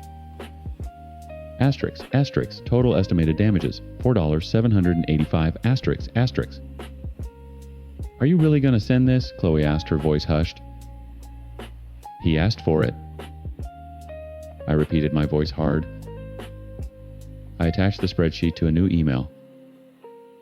I left the subject line blank, and in the body I wrote a single sentence. Asterisk. You asked me to name one thing. Asterisk. Then I hit send. The call came less than 2 minutes later. I answered it and put it on speaker. Are you out of your mind? Alex screamed. No preamble, no hello. The sound was so distorted with rage it barely sounded like him. You asked for proof, Alex. There it is. Proof. This isn't proof. This is a list of lies and exaggerations. A bill. You're sending me a bill for my son being a kid. What kind of arrogant materialistic psycho are you? It's not a bill. It's an answer to your question, I said, my calm voice making him even angrier. You pretended you had no idea what I was talking about. Now you know. A $2,000 rug. Who even buys that? This is Chloe, isn't it? This is all her. She's the one who buys all this fragile, expensive crap and then gets pissed when a normal 9-year-old boy with energy touches it. She's turned you into some uptight rich kid who values things over family. Don't you dare bring Chloe into this, I snapped, the last of my composure cracking. And don't you dare call your son's destructive rampage normal energy. Normal kids don't flush phones down the toilet, Alex. Normal kids don't kick mirrors off cars. He was 7 boys break things. It's what they do. You're supposed to understand that. You're his aunt. But you'd rather keep score on a spreadsheet like some kind of soulless accountant. You care more about your precious honeymoon lamp than your own nephew. That lamp was from the one real vacation Chloe and I have ever taken, I shouted back, finally on my feet, pacing the echoing room. A vacation we took after 5 years of saving. The same savings that bought this house you're so mad about. Yes, I care about it. I care about all of it because it's mine. I earned it and I don't want it destroyed. Then you know what? Enjoy your things, he spat his voice, dropping into a low, venomous hiss. I hope you and Chloe are very happy here alone with all your perfect, breakable, expensive shit. Because that's all you're going to have. Don't call me again. Don't text me. Don't ask about Bella. We're done. The line went dead. I slowly lowered the phone. The house was silent again, but this time it was different. It was a heavy, suffocating silence. The sunlight still streamed through the windows, the dust motes still danced like tiny sprites, but the magic was gone. We had won. Our beautiful home was safe from the tornado. But in the process of proving I was right, I had demolished a part of my own family. I stared at the spreadsheet still glowing on my laptop screen, a tally of everything I had lost twice over, and wondered if it was worth the price.